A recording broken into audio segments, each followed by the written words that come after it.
The last few days had been hectic, and he had found himself as busy as anyone, both with his duties as his sister's Kingsguard and with his preparations for the journey ahead. Sir Barristan, and he had sparred every chance they got, and he'd even managed to beat Garland more than once, evidence of his improvement, clear now for everyone to see.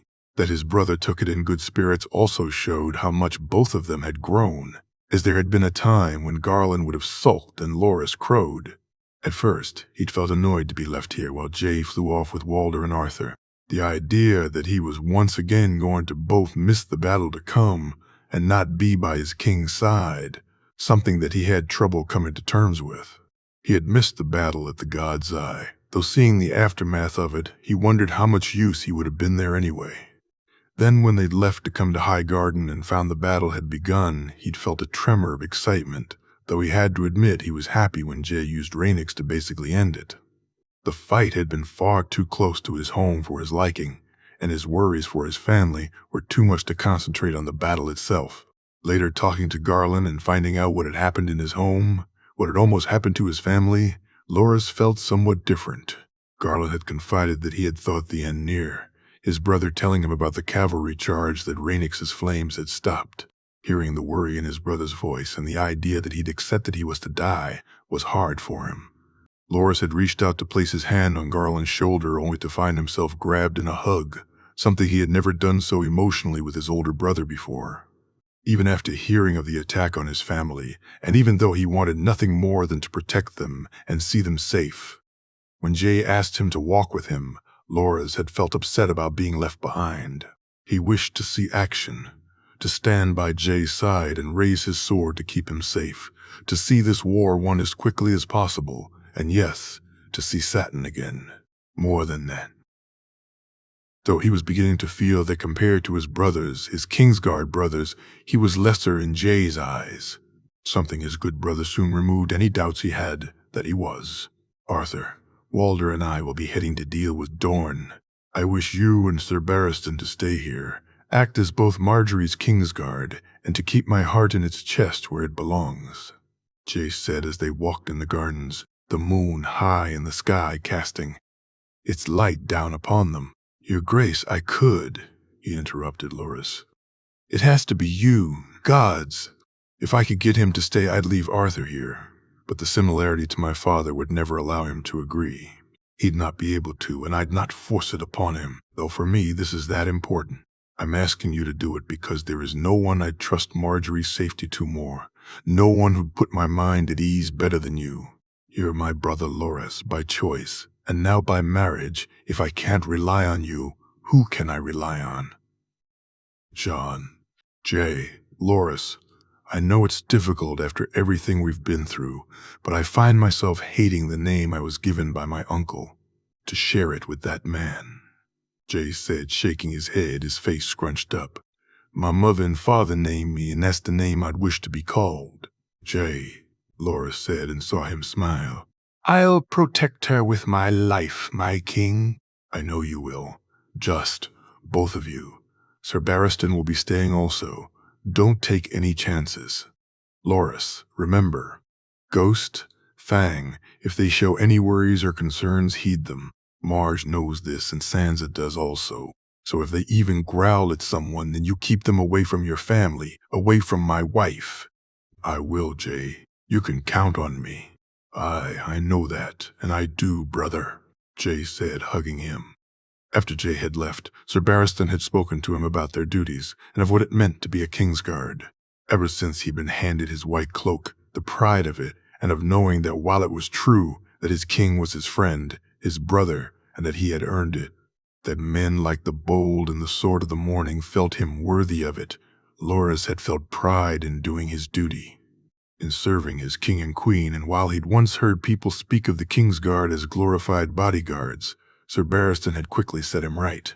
The Kingsguard is more than that. They're a symbol, Loras, of their graces, the crown, the realm itself. His Grace knows this, and more than any, he understands that it's who the knights are here.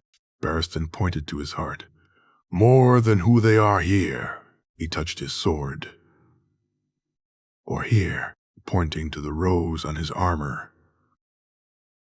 That's of the true importance. I don't understand, sir. Surely they're skills. Of course, a man must be skilled, the very best of them. But there are men out there who've been as skilled or more so than Kingsguard before, and I'm sure there are some now. Barristan said. Though Loras doubted other than Jaime and Jay, there weren't many as skilled as Barristan, and none close to Arthur. He looked at the knight, who seemed to be in deep contemplation, as if he was both searching for the right words and at the same time remembering something fondly. His Grace told me his grandfather, despite his madness, had the greatest Kingsguard ever. I argued, both out of a sense of modesty and for other reasons. Mine own failures and those of my brothers are... Barristan trailed off. Sir? What? Sorry. Forgive me, where was I? Barristan said, shaking his head. The best Kingsguard ever? Loras said. Aye, that's right. Anyway, I argued with him, spelled out my reason, and the king just looked at me and smiled. He said Luwin and Jonathan gave their lives fighting by his father's side, that I stood side by side with him on the Trident, and that in Dorne, Sir Gerald and Sir Oswell gave their lives protecting his son. Loras listened on eagerly as Barristan spoke. It was rare when he spoke of his former brother so introspectively, speaking of them more in general terms. He'd speak of Sir Gerald's resoluteness and Oswell's biting wit, of Jonathan's steadfastness and Luwin's ability to bring humor to any situation. He'd, while in his company, barely mention their deaths, though at times Loras felt the knight felt he should have been there with them, and it made Loras wonder what would have been the outcome of that fight if he had been. Arthur, you know he was on the verge of death, and all he cared about was our king. He was made an offer for his life, and turned it down, Barristan said softly, regretfully, and Loras wondered, was he thinking of his own acceptance when Robert spared his life? As for Jaime, God's look at what he's done. We're here because he was the truest of us all. Aye, Loras said, smiling. He largely was here because of Jaime Lannister also, but the king looked at me and said something which had stuck with me. My grandfather was an evil man, Barristan, the king said. A truly evil man. And yet he had 7 of the greatest knights, greatest warriors who ever lived, wear the white cloak for him. Did they fail at times? Aye, more than once. But in the end, they stayed true. Why? Loras looked at him, wondering if he was asking him the question, only to realize he was still relaying what Jay had said. They stayed Barristan because they believed in the future. Luwin, Jonathan, and yourself fought with my father for that future. Gerald, Oswell gave their lives fighting for that future, even after all was lost. Arthur Dayne was willing to die for that future and only walks today because he was promised it would come to pass. And Jaime killed his king and suffered scorn for it. He took a boy raised as a bastard and gave him a purpose because of it. My grandfather had the best Kingsguard ever, Sir Barristan, had he not? Then I'd not be here to tell you so. That's what the king told me, Loras, and who am I to argue with the king? Barristan said with a small smile on his face. He looked down at his white cloak, pristine and ready to be donned. His armor shined and sparkling, his sword gleaming, dressing.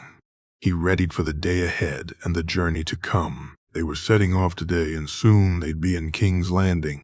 He'd see his sister and good brother crowned and wed and take up his room in White Sword Tower. He smiled at that, the thoughts of them all being in the same space, and as he tied his cloak and walked from the room, he made an oath to himself. Jay may think his grandfather had the greatest Kingsguard ever, but he and his brothers would prove themselves even truer. In time, it would be them he said it about. Looking at Highgarden and wondering when and if he'd see it again, he found that he was far less upset than he had been any other time he'd left his home. He was going to be what he always wished to be, and serve a king and queen he believed in completely, to be part of an order of men he respected, and he was going to see his love once more. His heart was full for the first time ever, both sides of who he was finally in perfect balance. He was Loras Tyrell, Kingsguard, and he was in love with the man who loved him too. Loras smiled as he thought of Satin, and being in his arms once more, of standing by Jay or Marjorie's side in the Red Keep, and of sitting with his brothers and making japes and telling stories. King's Landing, 298 AC. Robb Stark. The young lad who'd saved him, Jacelyn Waters, had become a lad he found he enjoyed spending time with. Hearing that he was from Flea Bottom, and that his mother had fallen ill and been looked after by a healer sent by Jon and Marjorie, had been surprising. Less so was that, then the boy had taken the offer of heading north to Hart, and he and his mother presently lived in Wintertown. For Robb, it had been an eye-opener, and learning just how different life was now for the people who'd come north made him incredibly proud. "Will you be heading back south now that we have a new king?" he asked, and Jacelyn shook his head. "No, my lord, we've built a life in the north. I'm to be married and help with the tavern. My intended runs with her father," Jacelyn said. Robb smiled at that before thinking of his own intended. They'd be married soon. And this was the longest he'd actually been apart from Winifred in almost 3 years. He had asked Sir Wendell not to send a letter to her regarding his injury, not wishing to worry her, though his hip still pained him some. He'd been assured he'd recover, and barring a little limp when it became too uncomfortable for him to walk, it pained him not. "Jacelyn, what say I wait to introduce you to my brother until Lady Marjorie arrives? Would you prefer to meet them both?" he asked. "Aye, very much so, thank you, my lord," Jacelyn said, smiling back at him. "Good lad." He was about to say something else when he saw his father walk his way, Jacelyn nodding to him as he left, and Robb rising to his feet. "How you feeling, son?" his father asked, Robb biting the urge to answer sarcastically. "Good. How fares things with Jon? J. Harry's, Robb, or your grace, we have to remember that," he said.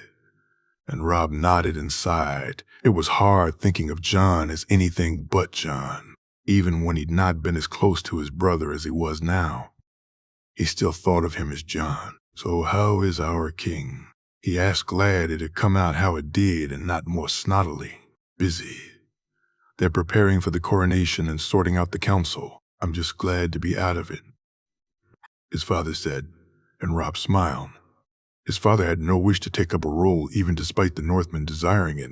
"So you're not going to be the next master of coin or whisperers then?" Robb chuckled, his father laughing too. "I'm going home, back north where I belong. I've enough to do there as it is. No, let someone else be master of this or that. I'll stay and see your cousin wed, and then we head north." He didn't correct him for once, something he usually did when he called Jon his cousin. Both he and Jon, and he knew Sansa, Arya, and even Bran were sure what he was to them. Cregan was a cousin. He thought of him like that, and knew that he thought the same way about him, Jon was, and would always be his brother. That wasn't the only reason that he didn't correct him, though. He and his father had somewhat resolved their argument, though not yet fully, and he didn't wish to start it up again, no matter what his father said. Robb felt shame that he'd been left behind when they had snuck into the Red Keep, more so when he heard that the small Jon had joined his father, listening on jealously as the great Jon spoke with pride at the part his son had played. He understood, and after speaking to his brother about what had happened and seeing the armor for himself, he knew his father was right. Yet still, he'd not been happy when he'd been told, and still wasn't. "What do you mean I can't go?" he shouted. "Robb, son, keep your voice down." "No, father, I won't. I'm your son, your heir, and I've barely tasted battle while here. How do you think that makes me look?" "You fought as well as any of them during the battle. Gods." "Robb, it was one battle, and what happened to you could have happened to anyone. You're lucky to be alive." "I know that, but I've had no chance to prove my mettle, father. I barely used my sword. Now you're all going on some secret mission and I'm left behind again. I'll not bring you in on this, even were you not injured. This is Wildfire, Robb. You think I'd bring my son and heir anywhere near Wildfire? You think I'm that foolish? That careless? Were your cousin not going in himself, then I'd be nowhere near it either. My brother, gods, Jon is my brother, and you're willing to risk our king, but not your son? I'm not willing to risk either of you, Robb." I can't stop Jaehaerys from going. I can and will stop my son and heir from doing so. Should the worst happen, then you need to lead the North. Bran is a boy. You're almost a man grown. Act like one. His father said angrily. Father, no. I've spoken on this. Think of me however you wish, but on this, I'll not be moved. I lost a father and brother to wildfire. I'll not lose a son. Bad enough, I'm forced to risk my own and my nephew's lives, his father said, storming from the tent. It had been hard to take, and things were not yet fully where they should be with them, though Jay had explained it to him later also. Have you spoken to Kragan? He asked, looking to his father. No. He and Lord Girion have been absent from most meetings I've been to. I've barely even seen Dusk. I heard they were spending time in a tavern rather than the Red Keep, Robb said, and his father frowned. I don't think he's been drinking, Father. I think it's more Lord Girion and Cregan is just there with him. Aye, you're probably right. I'll try and have a word with him later. Do you think he'll go for it? He asked hopefully. I don't know, son. I'd like to think so. We need someone to run a keep there, and I prefer it to be family. I had my doubts over the idea. I'll not lie, his father said, and raised his hand up when he went to speak. But the truth is going out, and we're going to have to deal with that truth soon enough. I think it's for the best. You're probably right. Sir Richard tells me that the ship has left White Harbor. The smile on his father's face more at Robb's blush than anything else. Then they'll be here within the week. Aye. Arya too, I'd imagine. El? He asked, and his father shook his head. Closer to a moon. Anyway, I believe your brother will be sparring soon. I thought you may like to join him. Aye, I would, he said, smiling as he followed his father to the yards. He was a bit nervous about the truth of Cregan coming out, and in a way had been glad that he'd not been with them fighting, or seen to be fighting. Bad enough that he'd not truly shown what he could do, but to be upstaged by his cousin, his true-born cousin who technically had a greater claim to the North than he did, Robb knew how that may look. That was partly why he'd been so adamant about wishing to take part in the mission beneath the Red Keep. Jon and Arthur had both reassured him once again that Cregan didn't wish the North. His cousin had done so countless times, and had even gone so far as to say he wished to swear an oath publicly to that effect. Robb had been caught completely by surprise by this and hadn't known what to think, but it had given him an idea. Sea Dragon Point and a lord to hold it would be needed in the North, their western trade relying on the security that it would bring. Bran would be named Lord of Riverrun soon, and so that left them with no one to hold it other than the son of one of their bannermen. Robb felt it better to have it in the hands of family. After speaking to his father and convincing him of the merits of the idea, he had been looking forward to seeing Cregan's response to the offer, only to find his cousin's absences to be a regular thing. It had taken him some time to figure out the reason, and to find it had to do with Lord Girion. Robb deciding, for now, to leave his cousin to his own devices. Though his father hadn't stopped trying to find him, he knew that he wished to have it all sorted and agreed to by the time Cregan's truth would out. That now, with Jon as king, both Cregan and his mother would be soon revealed as who they really were. To be able to present it all to the lords of the North would remove any potential problems too.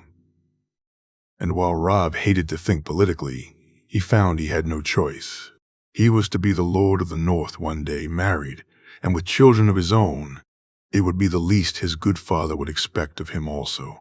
He smiled when he heard the clash of swords, even more so when he looked down at the crowd of people watching as his brother and Sir Richard Horp sparred, Jon having taken to spar at the same time each day, and the crowd of people who turned out to watch their new king growing larger each time. Moving his hip, he felt the momentary pain and decided to ignore it. Jon had sent him to the Grand Maester, and he had been told to rest. But smiling as he looked at Sir Richard yield, he hoped for a chance to face his brother today. Winterfell, 298 AC, the Blackfish. Though he'd been raised in the light of the Seven, he'd not spent a lot of time praying to them, and rarely visited the Sept. He knew from letters he'd received from Kat early on in her time in the north that Ned had built one for her in Winterfell, but it was long gone now. There was a larger one in the village for those who wished to use it, mainly the people who'd come from the south and had found a new life in the north. But Brynden never visited that one either. Instead, he found he enjoyed the peace and serenity that the godswood offered, the simplicity of it, and had, according to Elle, taken up one of Ned's old habits. Brynden laughing at that when she'd told him, and finding that each day he'd come here, he'd pick the cloth up and rub it down his sword, just like the Lord of Winterfell was wont to do. Today, as he sat there doing just that, he had no idea just how much that peace was about to be shattered. "Sir Brynden," he heard Elle's voice call out, and he turned to see the woman, the swelling of her belly ever more apparent now. "My lady?" "A raven from King's Landing. Sir, the war is over, but I'm afraid there is some bad news," Ella said, and the look on her face made it clear that the news was far worse than he'd expected. She handed him the scroll, and that she stayed was perhaps the only reason he didn't break down and cry, the words not what he had expected in the least. Edmure. He had resigned himself to losing. His nephew had dug his own grave years earlier, and nothing anyone could have done would have been able to help him. Lysa, though, her son, his nephew. Gods! The boy was no more than 6 name days old. He looked to Elle and saw the concern in her eyes, and he nodded as reassuringly as he could. "If I may have a moment alone, my lady," he said. And the woman nodded, touching him on the shoulder before she turned to walk away. He wept then openly and fully, perhaps for the first time since his mother had passed.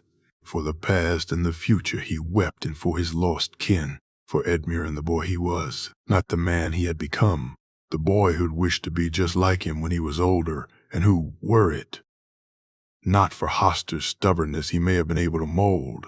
He wept for Lysa, not the woman who at times scared him with her pronouncements, but the happy, smiling girl who'd picked flowers and sat on his knee. For Robert he wept for the future the boy would never know, the man he'd not become, and he wept for Kat, who now, other than her children, were the only family he had left. That she wasn't mentioned in the letter at least gave him that to cling on to, though he found himself worrying about where she was, and whether she was safe too. The boy had told her that he didn't plan to kill her, and Brynden clung to that, hoping his love for his siblings saved his niece's life. Walking from the godswood, he saw Elle was standing at the gate waiting for him, with Summer by her side, and he looked to see the concerned look on her face. Bran was asleep, and he was glad of that, not knowing if he could face his grandnephew this morning. "Will you be heading to King's Landing?" he asked as he and Elle walked to the keep. "Aye. Ned asked me to come to the coronation and wedding, and there are a few moons before the babe is to be born." "Now," she said, rubbing her belly, "we'll ride to White Harbor and take a ship from there. There's something I must ask of you," he said, and she looked at him once more, nodding eagerly. "If I gave you a letter for the king, could you deliver it to him for me?" he asked. "Of course," she said. "I'm sorry, Brynden, for your losses." "Thank you. I'll take an early night," he said once they reached the keep. He didn't sleep, finding himself writing and rewriting the letter over and over, trying to get it and the tone right. Though he knew Ned would probably see it done, he needed to do this, to ask for it himself and have it handed to the king. Though he knew Ned would probably see it. His kin belonged to the river, and he wished to give them back to it, and he had to try for Kat's sake, pleading for her life and for her to be allowed to live out her days in the Sept or with the Silent Sisters, anything but exile or death. It was a hard thing for him to put down on paper, Brynden. Not a man of fancy words or of expressing feelings, and yet he poured his heart and soul into the plea. Were he to stand in front of the man himself, he'd drop to his knees and beg. Even if the entirety of the realm was there to look on, he'd swallow his pride to save her life and hope that would be enough. Were there to be a trial, he'd fight for her, even though it would more than likely end with his death. Brynden ignored the voice in his head that said she wasn't worth his life, the one which said she wasn't worth his tears. She was his family, and that's all that mattered, and while he'd never forgive her for what she tried to do, it was his duty and honor that would force him to do whatever he could to see her live. The next morning he handed the letter to Elle, and over the next few days he doubled his efforts with Bran. The boy was his last hope, and though he'd not bear their name, he'd bear their spirit. The mistakes that had been made with his brother's children would not be made with Bran. With luck and the grace of a man he called his brother. Then perhaps the lad would still have a mother to speak to when he took up his seat in their family home. King's Landing, 298 AC, Sir Richard Lonmouth. He, Jaime, Tyrion, Daenerys, and Shiera sat in the small council rooms, waiting for Jay and Oberyn to arrive. Oberyn had heard about his brother's death, and he and Jay had been locked in talks together. The Red Viper had taken the news badly, and Jay had asked to be there for his uncle. For Richard himself, he'd been glad of it. The news, something he had welcomed. He'd not agreed with the sentence that the king had imposed, and found this incredibly fortuitous, so much so that Jaime had actually asked him, was it him that had killed the man? Something he had denied most emphatically, and even though he admitted he'd not mourned Doran and was glad he was gone, his denials had seemed to do the trick. Tyrion had taken it badly for a different reason, worrying about his betrothed and how she had taken the news. Were it not for all they needed to do here and for the trip to the wall the prince and princess were organizing, then Richard felt that Ligeron would have been heading south when he heard the door open. He, like the others, began to rise, Jay's hand bidding them sit, and Richard noticed that the king was alone. My uncle has begged off any meetings for the foreseeable future. I've suggested flying him to Dorne or having one of the Pinnacle ships take him, but he wishes to remain here. Ilaria and his daughters have already left, and so... Do we have any idea of who or how it happened, Your Grace? Jaime asked. Only that he passed on the ship to Gaston Grey, Lord Hand. I doubt foul play as who has a motive, Jay said, and he saw both Jaime and Tyrion nod. Does this change things? Daenerys asked. Other than personally for Oberyn and House Martell, no, Jay said. Can you get a letter to Arianne, Richard? Tyrion asked, and he nodded. We need to speak on other matters, so for now we'll leave this one to one side, Jay said. The High Septon says the coronation will be within a moon. Will all those who need to be here have arrived by then? Jay asked, looking to him. They will, Your Grace. I'm sure you already know better than I that the Tyrells have left. Your sister has departed Bear Island and the Pinnacle ship has left Casterly Rock, he said, nodding to Jaime and the king. And we already have most of the lords here, he said, and Jay nodded. When Lady Olenna and Lady Allery arrive, we can begin preparations for the wedding, and once I've been crowned, we can hold the trials, Jay said. All the trials, Your Grace? Daenerys asked. No, we'll be holding one before then, House Targaryen only, Jay said. And Richard smiled. The mother dragon, soon to face the real ones, Lord Arryn, Jaime asked. Will lose his head, my lord, Jay said simply. The others? Tyrion asked. I'll take input from you all when it's closer to the time. I'm sure you won't be the only ones with an opinion. Jay said with a smirk. Looking forward to having a wife tell you what to do, nephew, Daenerys said, making the king laugh. Looking forward to seeing my wife, aunt, Jay said. They spoke then of appointments and the city, Jay speaking of his uncle at the wall and Tyrion saying they'd go once they dealt with the mummer. Jay then telling them it would be that very soon, much to their surprise. He was asked to stay behind, and Jay nodded to Jaime when he left, telling him he'd speak to him privately later. How are things here, Richard, truly? Good, my king. The work you've done before, the speech and the sept, the songs, Robert being well, Robert, he said, and the king smirked. All of it has given the people hope. They see a chance for a better future. The wedding, the coronation, the trials, and a tourney. All of it will only add to that. You really think we need a tourney? Jay asked. Aye. A new king and queen are being crowned. A new future. The people will expect one, so give them one, my king. I will. The Stormlands. Richard, how well liked is Lord Renly? He was liked because he was friendly, my king, not because he was a good lord. It'll also take the man some time to recover if what the Grand Maester says is true. A long time, aye. Then stick with your plans, your grace. Lady Shireen is a better choice. What of Edric Storm? No, we can, if you wish to, give him a holdfast somewhere. In the west, preferably. But no, a male heir of Robert Baratheon is an issue, especially an acknowledged one. Very well, the others? Most have been set up in comfortable homes. My king, Gendry, as you know, is doing well. And you're sure about Maya and Michael Redfort? Aye. I made them a promise. Very well, we can see them given a keep in the Vale. Have you thought more on the Vale itself? Constantly, but I wish to wait until I have a fuller council. I could demand this Harding fellow to come here or fly there and take him out myself, but I need to know my next step, and as of now I don't. I'm sure you will, your grace, he said when the king rose and he joined him. One last thing, Jay. The king turned to him and looked him in the eye, wondering what was so important he'd used his name. Richard. Lord Jerian. He's been acting strangely. He spends all his time in the tavern Lord Jaime owns.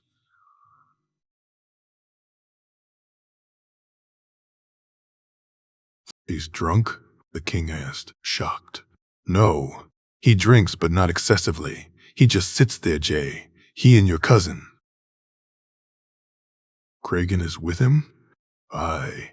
Every day since we took the city. I'll go and see him, or have him brought here, whichever Arthur feels is best. Jay said, looking at him. Thank you, Richard, for everything. Your grace, he said, nodding. He left the small council chambers with the king and watched as Sir Walder and Sir Jorah followed behind him, Richard heading down to his own rooms to look over his notes and send out his own orders. The spider's former rooms were sparse, and though he wasn't a man who needed comforts, he needed more than they offered, and so he'd moved to different chambers, ones more suitable. Richard still kept his own building and places of doing business in the city, but he worked out of here more often than not since they'd taken the city.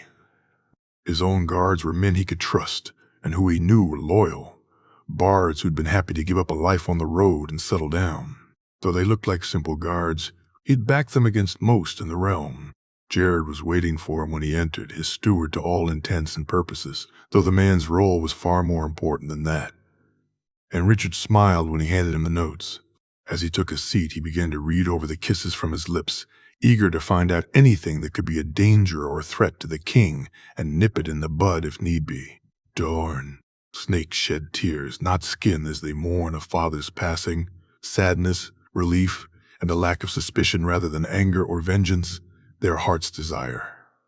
Small snakes gather around a larger one and look north, eager to be a family once more. Strange occurrences in a stable where horses cause concern. The north. Wolves ready to leave the snow and head to warmer lands. Krakens fear a dragon's rage and fishes mourn losses. Yet wild wolves howl at night in the wood, the reach. Roses bloom and seek to be shown off at a different table, while a fat flower ushers snakes south and white cloaks seek to join their brethren. In the sky, birds sing a strange song, the Vale. A baby falcon plots and plans and looks out at empty courtyards. Some rejoice, some despair, and some worry, but none dare risk a dragon's wrath. In the mountains, tales spread of goats with white eyes, while rumors of mockingbirds and fish demand a lip's attention. The Riverlands. The spoils of war have begun to march north, a wall gaining many bricks to keep it upright. The tiny worry who will force them down or lift them up now. The fishes no longer swim in the streams.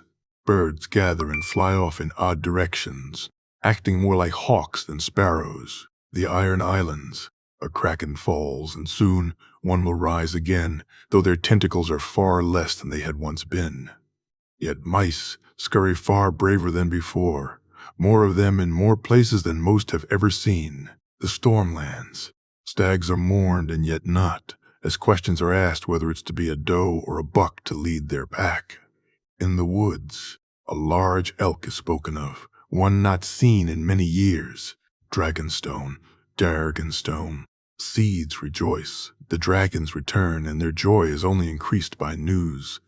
It's a dragoness that they're to follow.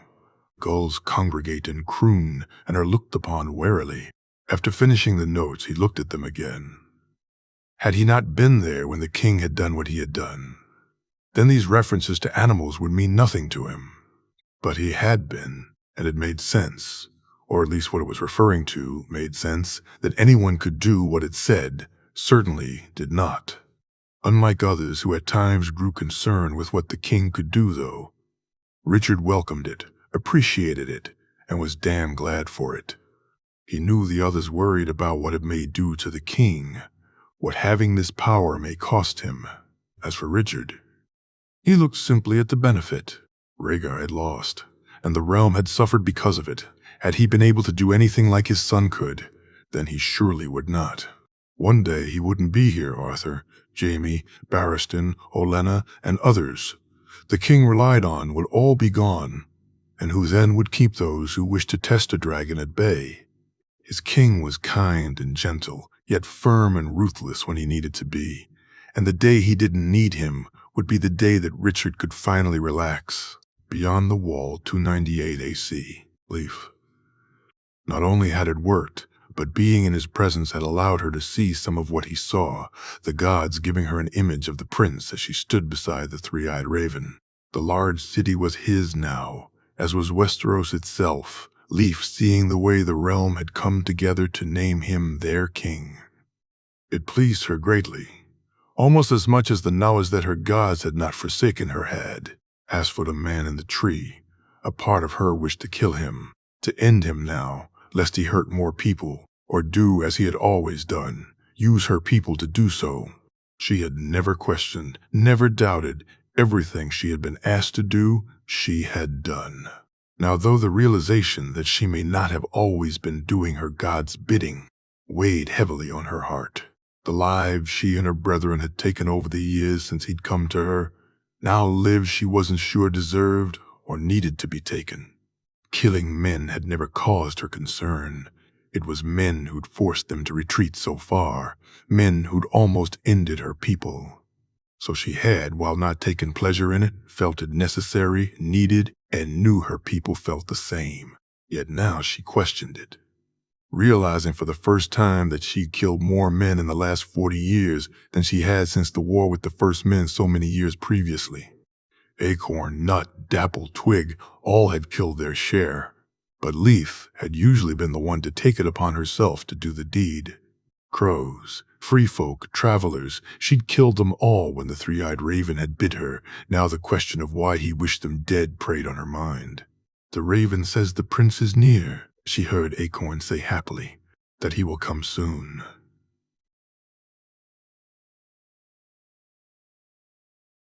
Dapple added, Leaf? Nut asked as she walked into the place they slept, the cavern that had been their home for centuries. The raven speaks true.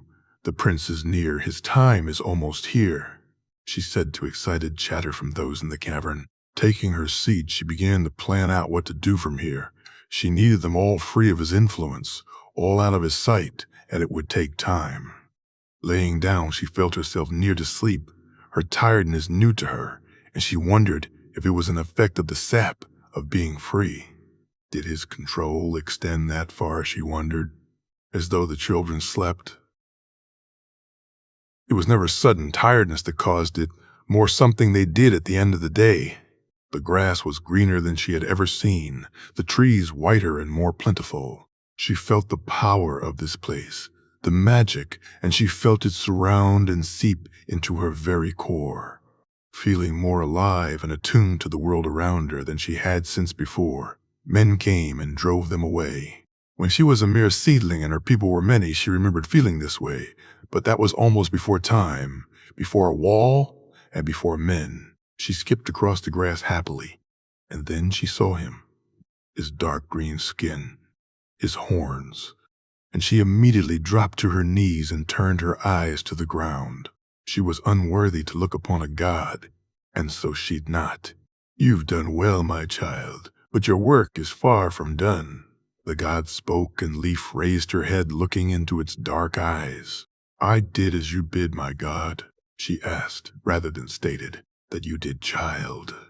And you shall be rewarded for it.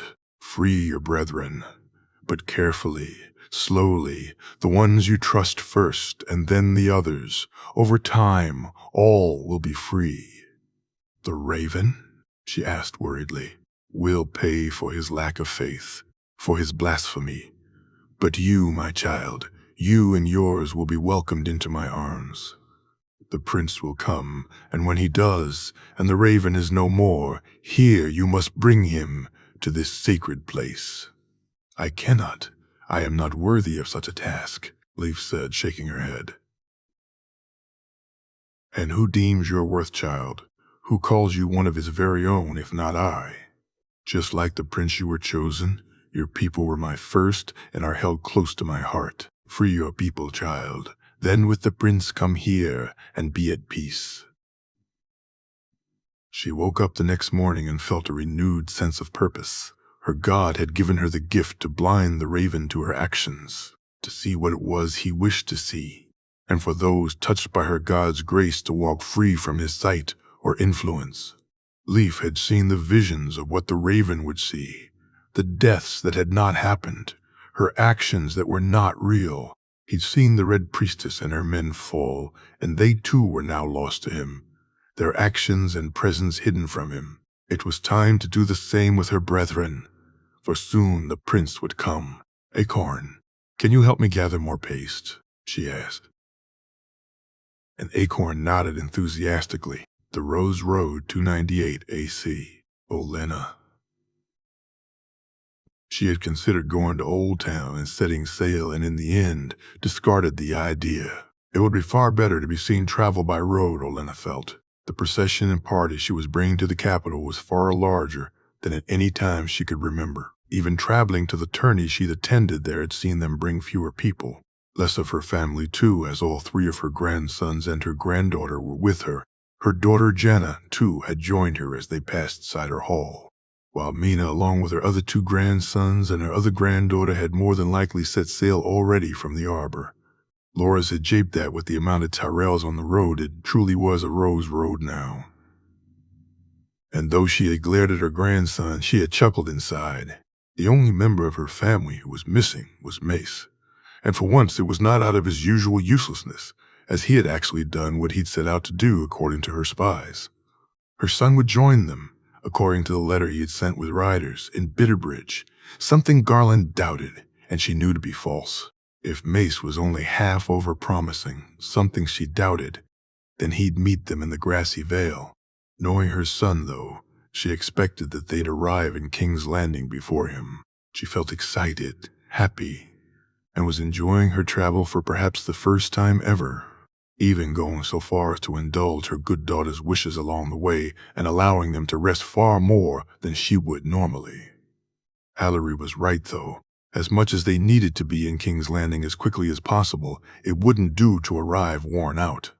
When they reached Bitterbridge, even Olenna welcomed the offer of a night under a keep's roof, even it that keep belonged to the weak Lord Laurent. The Lord himself had raced on ahead to prepare the keep for the future queen, and when they arrived, the welcome they received surprised even her. Lady Caswell beamed upon seeing Marjorie, the woman, and her two young daughters calling her "Your Grace" repeatedly, while Marjorie smiled and thankfully didn't correct them as had become her custom. While the rooms they were given were the same as those she'd stayed in before, the way people deferred to them was much different, something Marjorie picked up on quickly. "Is this how it's to be from now on, grandmother?" Marjorie asked as she sat in her room, her granddaughter rubbing the white wolf behind his ears, and the fierce creature looking like a giant puppy under her hands. "You are to be a queen, sweetling. Did you not expect things would change?" "I did. But not until I was crowned, not until Jay and I were married." Her granddaughter sighed. "Never did I think the trappings of what you would become would bother you so," she said with a smirk. "It's just strange, grandmother. People who I know and who I've always known. They walk as if they're afraid the noise of their footsteps would cause me displeasure. When they speak, make a comment or a jape, they look to see if it's caused me offense rather than allow the conversation to flow. All? Olenna asked. No, Sansa is the same as ever, and Mira too, but even my cousins act this way. I've spoken to Eleanor, Mega, and Allah, and I may as well be talking to the wall, Marjorie said frustratingly. I'll speak to them. No doubt their fear is of causing me displeasure as much as it is you. Thank you, grandmother. I understand things are different and why that is so, but I need people around me who remember me, lest I lose myself. She got up from her chair and walked over to her, the white wolf raising its head and then lowering it again, one eye on her all the time, and even that was enough to make her shudder, though she would admit it to no one. The wolf scared her, and even her granddaughter and Jay's own control over it was not enough at times to remove her fears. When she reached her granddaughter, she bid her stand, and then embraced her, feeling her move into the hug and welcome it. Listen up, child, you, Jay. The day you both forget yourselves or lose who you are is the day the realm falls. Never have I been prouder of you, Marjorie. And not just because you're to be queen. I know what's in your heart, granddaughter, and though it vexes me sometimes. She heard Marjorie's soft laugh. I'd not see it changed or removed, for it's what makes you who you are. Thank you, grandmother, Marjorie said, smiling at her. They feasted that night, a small, quiet feast, and she watched as men looked at her granddaughter and grandsons. Garland with Leonette, both of them laughing with Sir John and Janna. Willis sat with Sansa and Lord Laurent engaging one, and she felt given how Sansa spoke and looked to him, enrapturing another. Marjorie sat speaking to Lady Caswell, and Olenna could see the proud way the lady sat, the smile on her face as she spoke to Marjorie of House Tyrell and not the Queen of the Seven Kingdoms. Allery sat with some of the other ladies who joined them, Lady Ashford, Tarly, and the olive-skinned Taina of Myr, whose husband Lord Merryweather was both excited and worried about a new Targaryen king. Both Kingsguard stood behind Marjorie, their white cloaks standing out in the dim lights of the room, though none so much as the white wolf who never left her granddaughter's side. Her own concerns aside, Olenna had to give the wolf credit for its dutifulness. No Kingsguard was more feared or alert than Ghost was, and she remembered what Marjorie had said to her about the attack on their home each time she looked at him. He led me away, grandmother, down halls, corridors, into rooms he attacked when he needed, and then led me away. I never felt afraid with him by my side. Yes, her own discomfort about the wolf meant nothing next to that. Her granddaughter's safety and peace of mind more important than even hers. After saying her good nights and taking an early night, she slept well. They broke their fast early the next morning and were soon on their way again, King's Landing growing ever closer, and Olenna's excitement rising. She was stunned when they got to the grassy vale and found Mace had beat them to it, finding herself feeling oddly prideful of the fat oaf, for one of the very few times she could remember. When they reached the King's Road, though she had almost rejoiced, Garland insisted they send riders on ahead to tell the king they'd be arriving in a few days, and she laughed when Sansa, Loras, and Marjorie said he already knew. She slept even more comfortably that night, and though it was still in a tent and not in the Red Keep itself, it mattered not. It had taken them a moon and a half to get here, and in the next moon and a half she'd see her family grow stronger than they'd ever been. King's Landing, 298 AC. Jaehaerys Targaryen. He sat listening to the fat man drone on and on, speaking of services and prayers and things he knew nothing about.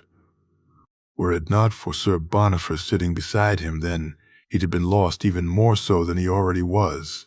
He'd asked both Jaime and Tyrion to sit in on this meeting, and each of them had laughed at him, telling him he was as faithful to the Seven as they were. It was Sir Richard who'd suggested Sir Boniface, and Jay had let him be his guide, something he was most grateful for now, as the fat man just wouldn't stop speaking. My betrothed will arrive within the week. High Septon, House Tyrell has ever been true supporters of the faith, and my future queen shall leave you in no doubt, I'm sure, about our intent and the faith's importance. He said, hoping this would be enough to at least get the man to leave. "Of course, Your Grace. I look forward to seeing you attend service when Her Grace arrives," the fat man said, standing up. "Indeed, High Septon," he said with a false smile that he'd gotten used to having on his face lately. He nodded to Tommen, who smirked as he saw the man to the door, his squire having become invaluable to him here, the boy happy to be finally acting a true squire, and even more grateful when Jay told him that, of course, he could still keep cats in his room. It had been something that worried him a little, how Tommen would take to being here, his room not as luxurious as it had once been. Though they'd found that there was a room close by, and so he would still stay in the royal apartments, which was something Jay was grateful for. "How did I do?"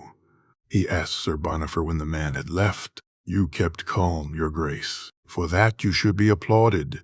That man is faithless," Sir Bonifer said angrily. "Truly?" he asked, surprised. I know you keep to your own gods, Your Grace, but you have faith and are willing to allow people their own. It doesn't bother you that I don't follow the seven?" he asked, and Bonifer chuckled. "No, Your Grace, it does not. I'd pick a true man like you over a false one like the High Septon any day." "I thank you for your help, sir, and for the time you've spent with my aunt," he said. And Bonifer smiled. "I've been most pleased to offer my services to you both, Your Grace. Truly." After Bonifer left, Jay looked down at the list in front of him, almost laughing at it. Jamie had taken to write out things that he was supposed to do, since apparently he had a habit of not keeping to a schedule and doing what he wished. This, to Jamie's mind, included far too much time sparring. But for Jay, it was needed, it relaxed him, and he was having difficulty being relaxed here. His duties were plentiful, and in some ways, he was in over his head, even with a council and numerous people to advise him. There were regions to sort out, the Vale being one, the Stormlands, and the Iron Islands too, appointments to be made to the small council, and it needed to be expanded upon also. Then there were some of the more radical changes he wished to bring, and of course the key one, his queen. He needed her here with him by his side to calm him down and help him when he felt as if he was drowning under the responsibility of being a king. War, he'd found, was far easier than peace. It had a single objective: win. Peace was like a many-headed beast, and each time you cut one head off, another seemed to rise.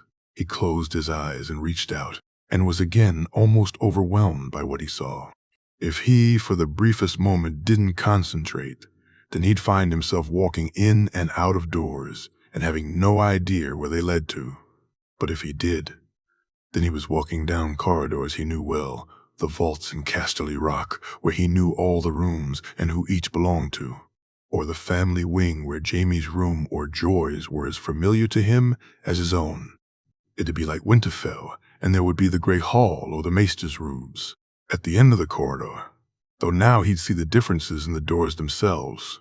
Lighter woods for those his bond was only beginning to take hold with, darker for those he'd been in more than once, and darkest of all for those he was closest to. Though none could compare to the three he looked at now, he smiled when he saw the dark brown of Winter's door, the blue and white of Rhaenix's, and the bright white of Ghost's. Opening it, he walked in and saw her lying there, the tent barely moving in the breeze, and he knew they were close.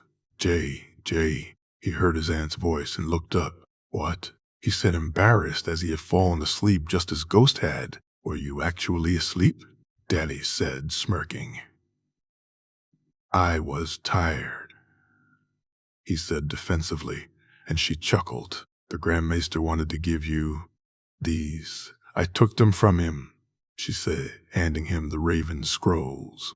He looked at them and smiled, seeing the lion seal, and rose, breaking them open only to see to his disappointment that they were just confirming they'd left, and not anything more personal than that. "My wife and her family and Lord Jamie's are on the way," he said.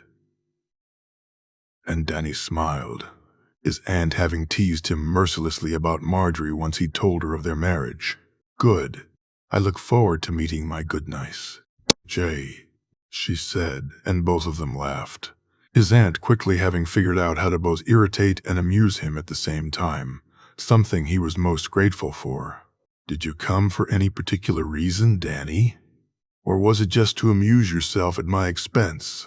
he asked, a smile still on his face. "I did, actually. The amusing myself is just a bonus," she said, looking at him.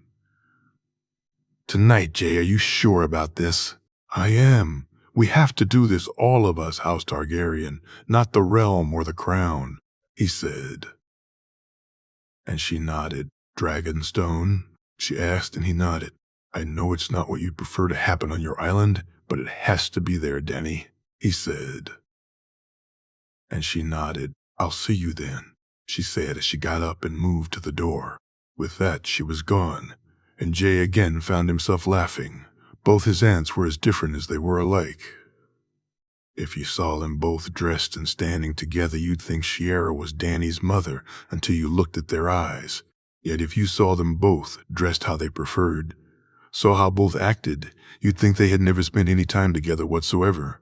He wondered if it was the company Danny kept that made her so, or was it just, this is who she really was. Either way, he knew some people had been shocked by how she acted, and that his aunt didn't care, nor did he.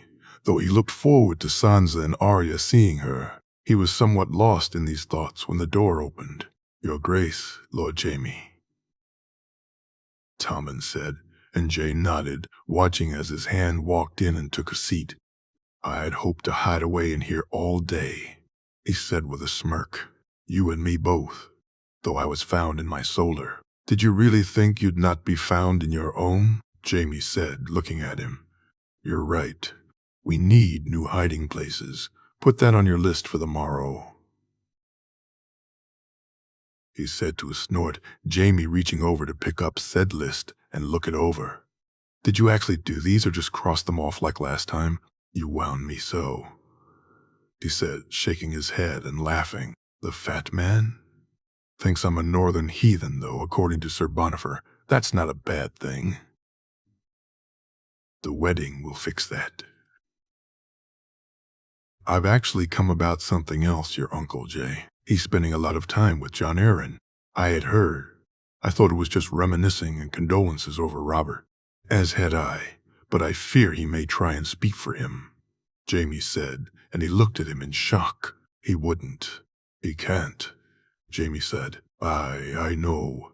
I'll speak to him when I get back later." "You're sure this is right?" Jaime asked, and Jay nodded. "Come. Let's spar," he said. And Jaime shook his head. "Some of us have work, Your Grace," Jaime said, getting up and walking from the room. Don't I know it," he said grumpily. He could hear Jaime's laughter all the way down the hall, Jay wondering what that looked like to those who passed him by. The hand of the king walking around laughing to himself suddenly being an image he found incredibly funny. Though soon enough, it was thoughts of another hand that filled his mind. His uncle had a sense of honor that was frustrating at times. Even after seeing the wildfire for himself and after everything Jaime had done for him, Jay knew if he'd asked him then, Ned would probably still say Jaime should be punished for killing his grandfather.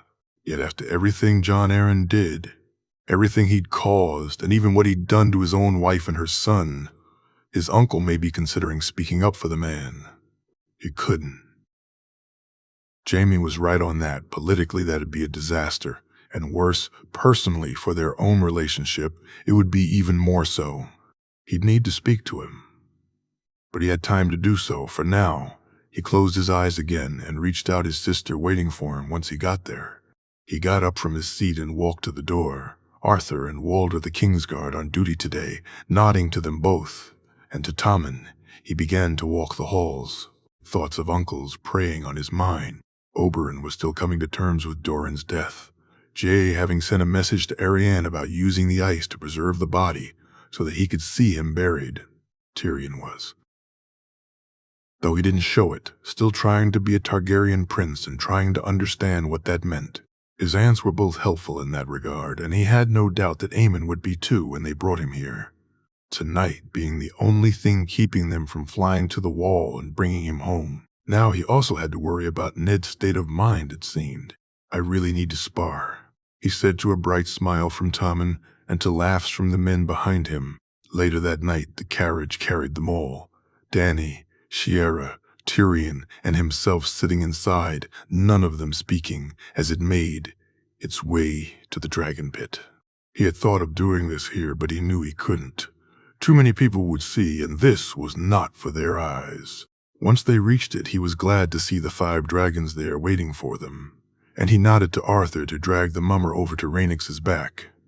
Aegon struggling against his bonds and muffled noises coming from his gag. Once he was secured, Jay looked at the others and then they climbed up, Arthur looking on nervously. "We'll be back in a couple of hours, Arthur. I've 5 dragons as my Kingsguard, and the prisoner is tied and chained." "Your Grace," Arthur said simply. When they took off, he felt her annoyance at having this pretender anywhere near her, this false dragon who dared claim to be their brother. "You're finally on a dragon, Aegon. One last ride before you die," he said bitterly and enjoying the squirming beneath him. When they saw the Dragonmont, he closed his eyes and went looking for the door, pushing it aside before he began to show the boy the truth. Richard had found notes in Varys's old chambers. Nothing truly incriminating, and without knowing some of the story you'd never find the truth in them. But Jay knew the truth, and it was time to show it to the mummer's dragon. Illyrio Mopatis was his father, his mother, the man's wife Sarah, who was the last of the Blackfires. Well, almost the last, and Aegon he now bombarded with those images. When they landed, he saw the stake had been placed where Dany had asked it to, and he dragged the now kicking and screaming boy to it, removing his hood, and after looking at the others, his gag too. "Lies, lies, I'm the king, the rightful king," Aegon shouted, and Rhaenix roared, though it didn't quieten him. "You're a false dragon, and you insult my brother's memory. Look at you, your face. A dragon doesn't burn, Aegon, I've shown you that," he said, touching the boy's scarred skin. "My son did this to you," Dany said, stepping forward. "After you dared to think you could take a dragon, my son burned you, proving you false." He watched as Sandorix moved closer, Dany reaching up and touching the dragon's head, whispering to him how proud she was of him, and Jay hearing the trill of the dragon from where he stood.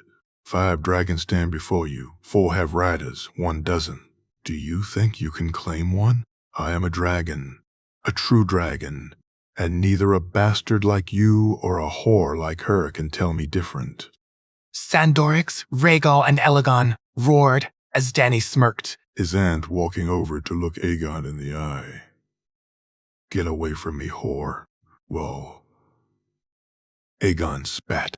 "Even a whore wouldn't come close to you with a face like that," Dany said as she brushed her fingers down his scarred face once more. Jay had to agree. The damage was extensive. An eye had been burned away, and a dark black hole where once it rested was all that remained. Half his mouth was gone, and the skin over his jaw had burned away. The damage extended down his neck, and one of his arms was a withered, useless thing. That he'd been able to wield a sword at all had been a testament to the potions that the half-maester had been giving him. "Aegon Mopatis, Blackfire," he said. And Aegon turned from his aunt. "I am Aegon Targaryen," Aegon said once more, and Jay closed his eyes and began to show him once again. "You're a Blackfire, a mummer, a boy who lived a lie, and were that all you were? Then you may have lived this day, but you're an insult to my brother's name, his memory, a thief who tried to take what wasn't his to own." "A dragon," he said, and Sandorix roared. "A sword. A sword," he said, removing Blackfire from its scabbard. "And a throne." He looked at the boy as he struggled against both his bonds and the images he'd seen, deciding that he had one more card he needed to play before the end. "Sarah," we said. And Aegon crumbled. Jay looked at the others, seeing them nod back, and then he readied to pronounce sentence. He was ready to end a war that had raged for over 100 years, and had cost lives, honor, and so much more. Aegon Blackfire for crimes against House Targaryen, I, Jaehaerys, along with my aunts Shiera and Daenerys, and my uncle Tyrion, sentence you to death. He watched as the dragons moved closer, 5 heads facing the boy as he began to scream, and as 4 voices rang out across the night sky, a single word spoken loudly: Dracarys. She was nervous when she saw the walls in front of her. Far more than the excitement she had expected to feel, it was this which caused her to breathe deeply.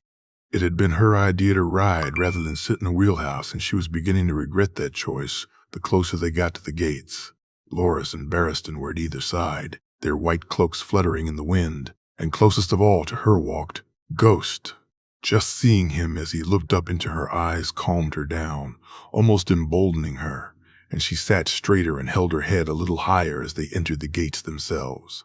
Jay had sent an escort, and when she'd seen the riders bearing the 3-headed dragon, she had for a moment thought he'd have been with them, quickly realizing that despite his own feelings, he could not or would not be allowed to leave the keep. Protocol demanded he be waiting there to greet her and her family, and while she knew her husband cared little about such things, she also knew he'd for this stick to it. Entering through the King's Gate, they were soon on River Row, and the crowds had already lined up to welcome them into the city. There had been some debate between her father and her grandmother about whether to enter by the Gate of the Gods or the King's Gate. Marjorie herself deciding the shortest route was the one to take. It had to her mind being a practical decision, and now as they rode it, a thought struck her. Or were there crowds at other gates ready to welcome them in also? This and all other thoughts were soon the last she had on that subject, as the crowd began to cheer and welcome her and her family. Hail to House Tyrell. May the 7 bless good Queen Marjorie. The Golden Rose, the Hidden Dragon. Hail to the Queen. Each cheer, each roar of approval was met by a wave and a smile. She saw women look to her and whisper to those nearest to them as they smiled beamingly at her. At least she thought they whispered, as single voices became very hard to pick out. Such was the noise of the crowd. When she heard people cheer for the White Wolf, she swore she saw Ghost puff out his chest, though he'd have somewhere to go to match her father in that regard. Never had she seen him prouder than he was right now, and she did not begrudge him that, nor the little waves he gave the crowd, though she had to bite her cheek to stop from laughing as she imagined her grandmother's face. She felt it again, that little nervous hitch when she saw the Red Keep itself, knowing that he was inside those gates waiting for her. Once a long time ago she had came here to try and enrapture a prince, and had thankfully failed. By that time her heart was no longer hers to give away anyway, even if she was too young to know it. Now she came here to be a queen, a wife, and it was actually the second of those things she was the most excited about. When they reached the courtyard, she saw them, Jaime Lannister, Prince Oberyn, and finally Jay, looking every inch a king, his black and red marking him for the dragon he was. And yet he wore no crown. The smile on his face she knew was matched by her own, and when she saw him break from the line to help her down, she almost giggled.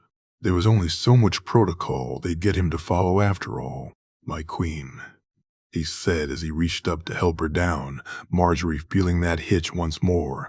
"My king," she said softly.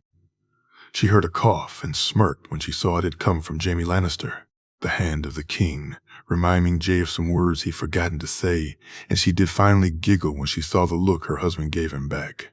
Were she in any doubt of how Jay felt about her, which she was not, then the fact he rolled his eyes at Jaime and then looked abashed as he remembered what it was he was supposed to say would quickly remove them. "King's Landing is yours, my queen," Jay said, and Marjorie did a small curtsy at the bow he gave her. "I thank you, your grace," she said, and she knew her grandmother would be proud that she kept her own composure. Speaking of whom, her grandmother and mother soon climbed from the carriage, Sansa and Willis too. Her father and Garland were also moving her way, and Jay looked to her almost confused, so she leaned in close and whispered in his ear. "You should go back in line, and we can do this properly, Jay," she said softly, and he looked at her and nodded, though he reached out his hand, and she knew that there were only some levels of propriety he'd accept also. Before they got the chance, though, Ghost decided he wished to be welcome too, and again Jay showed himself to anything but a king who cared about propriety. He let go of her hand and knelt down, rubbing Ghost behind the ears, and Marjorie listened as he told the wolf how happy he was to see him, how grateful he was for looking after her when he could not. She smiled when she saw it, remembering reading of kings offering men who'd done them a great service, untold riches and wealth. Ghost having to settle for a large leg of elk, it seemed, though the wolf seemed both happy in the reward and in being with Jay once more. Walking back with him, she saw her grandmother smile. All the talk the previous night about said propriety has gone now, it would seem. Instead, she looked pleased with the reason Jay had lost his sense of if, as was Marjorie herself, and just walking with him holding her hand felt different to her somehow. Soon, they were standing together, and her father walked their way. Jay stood a bit stiffer to greet him and her family as a king. Instead of the husband trying to be a king, he'd greeted her as, "Lord Tyrell, I'm honored to see you." "Jay," said his voice having taken on a more neutral tone. "Your Grace, it's I who am honored. May I present my wife, Lady Allery." "My lady," Jay said, kissing her mother's hand. Jay said, kissing her mother's hand, "Your Grace." "My mother, Lady Olenna." "Lady Olenna, a pleasure," Jay said. And she saw her grandmother taken aback by the smile and the way he said it. A small part of her worried about the argument they'd had, no doubt. "Your Grace." He did well, she felt, right up until Sansa was standing in front of him, and then the king was gone and a brother stood in his place. "Your Grace." Sansa said with a perfect curtsy, even Marjorie's own couldn't match it. And she knew how much it took for someone to get right. "Little sister," Jay said, sweeping her up in his arms, Sansa giving at first a surprised squeal before her laughter rang around the courtyard. "Joe." "Jay, it's so good to see you, Sansa. Uncle Ned and Rob are inside. I'll have someone take you to see them as soon as you're settled." Jay said. "They are well?" Sansa asked. "Aye, very much so, Your Grace. Perhaps we should show Lady Marjorie and her family inside." Jaime said, his smirk and tone one of chiding playfulness. "Of course, Lord Hand, my queen, if you'd do me the honor," Jay said, holding his arm. "Hour for her to take. I'd be delighted, Your Grace." They were brought inside, and she found they were to be housed in the royal apartments. Jay telling her that he had wished to place her in the Queen's chambers, but had been overruled, something about her not being crowned yet. "I don't get it. Neither have I yet. I'm allowed in the King's chambers. These rules are stupid," he said. She laughed softly. "Perhaps it's because of the adjoined door, Your Grace," she said, and he looked at her and blushed adorably. She felt a little flutter in her chest at that, which was, or should have been, odd, she thought. They had shared a bed together more than once, of course. They'd gone no further than kissing and maybe the stray touch here or there, but they'd lain in each other's arms. Yet the thought of an adjoining room, or perhaps that the next time they did lay together would be when they were in the eyes of the seven, man and wife, caused her heart to beat a little faster. "Thank you for the crowds, Jay. Their welcome removed my nerves." "What crowds?" he asked. "The ones who met me along the way, those lined up on River Row," she said, and he laughed. "Marge, I never organized any crowds. Those were there simply for you." She looked at him to see if he was japing with her, making a jest at her expense, and she expected that at any moment he'd burst out laughing, and yet he did not. He was telling no lie. He'd not organized them to meet her. They'd done so themselves. They'd lined up to greet her without any prompting. She felt it then. The responsibility, the desire to help that she'd felt when she and Jay had seen people go hungry in Flea Bottom. The wish to make people's lives better when they'd walked in Wintertown and saw the difference in their eyes. She felt what it was like to be a queen, and as she walked down the corridor, she knew she was ready to be one. King's Landing, 298 AC. J. Harry's Targaryen. That she was finally here was like having a huge pressure lifted off his chest. He felt as if he could breathe again. More than anything, he just wished to be alone with her, to spend time with her, but he knew that needed to wait. Marjorie needed to settle in, and as much as he wished to take the day and help her do so, he was a king, and he had work to do. So after kissing her far less than he wished to and leaving her to settle in, Jay walked to deal with one of the many issues that needed his attention. Ever since Jaime had spoken to him of his uncle's meeting with Jon Arryn, he had done his best not to think the worst. He knew that his uncle's sense of honor was not something he shared with him. It was not even something the man his uncle had gotten most of those notions from shared with him. That his uncle was upset upon learning that Robert was dead was not a surprise to him. Despite everything, the two men had shared many good years together, and Jay wouldn't begrudge him some mourning of the man. Even his own dealings with him had not been all terrible, and at times Robert had shown signs of goodness. Jon Arryn, though, had not. The man was duplicitous, conniving, two-faced, and as far from his house words as a man could possibly be. Even the Tullys, despite their many flaws, at least at times tried to live up to at least one of their words.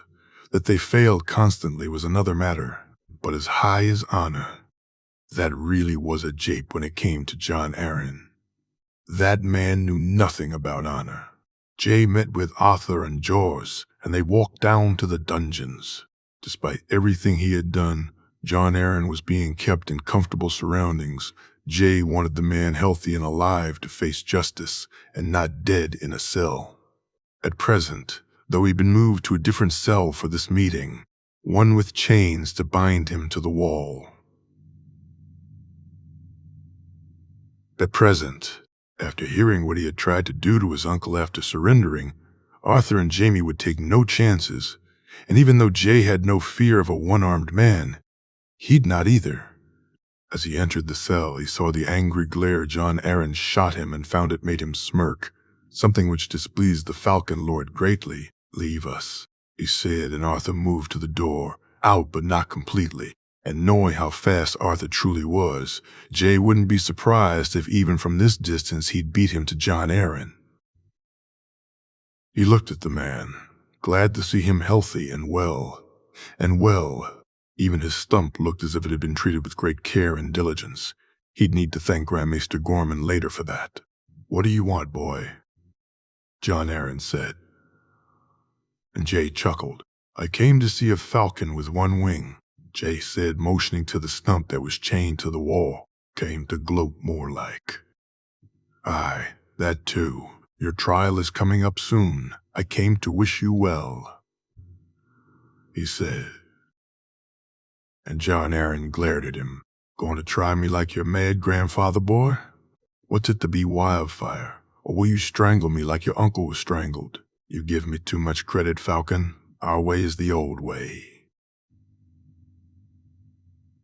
he said. Seeing the man gulp just a little, "Maybe I'll call for a trial by combat," Jon Arryn said. And Jay smiled openly now. "Do so if you wish. Now I wonder, who could you possibly get to defend you in such? I mean, I already know you're a fool, but is there someone even more foolish than you? Someone willing to go up against the Bold, or Lord Jaime, or Prince Oberyn, or the Sword of the Morning? I doubt it," he said, looking at the man. "I still have a son," Jon Arryn said, and for the briefest moment Jay's expression changed and Jon Arryn seized upon it. "I didn't think of that." "Did you, boy? I thought him well." He moved quickly, his hand grabbing the man by the throat and watching as his face went red from the pressure he put on it. "Out." He shouted when he heard the footsteps enter the cell, be it Arthur or horse he knew not which. He finally let go when the falcon turned puce. giving the man time to breathe before he moved in close and reached down to take his knife out, the thin blade looking even more deadly as close as it was to Jon Arryn's neck. Jay saw the fear in the man's eyes and reveled in it, enjoying it when after a couple of coughs Jon Arryn spoke. "You think I'm scared of you?" Jon Arryn said, trying his best to sound brave and unafraid. "Sure you are. Sure you are. And if I take a knife to you, you'll be scared worse and a long time dying," he said, and saw the man gulp. He looked at him for some time, the knife moving in front of the old man's eyes, and finally, he stepped back, slowly putting it back on his hip. "There's only one thing we say to death, Falcon. Not today.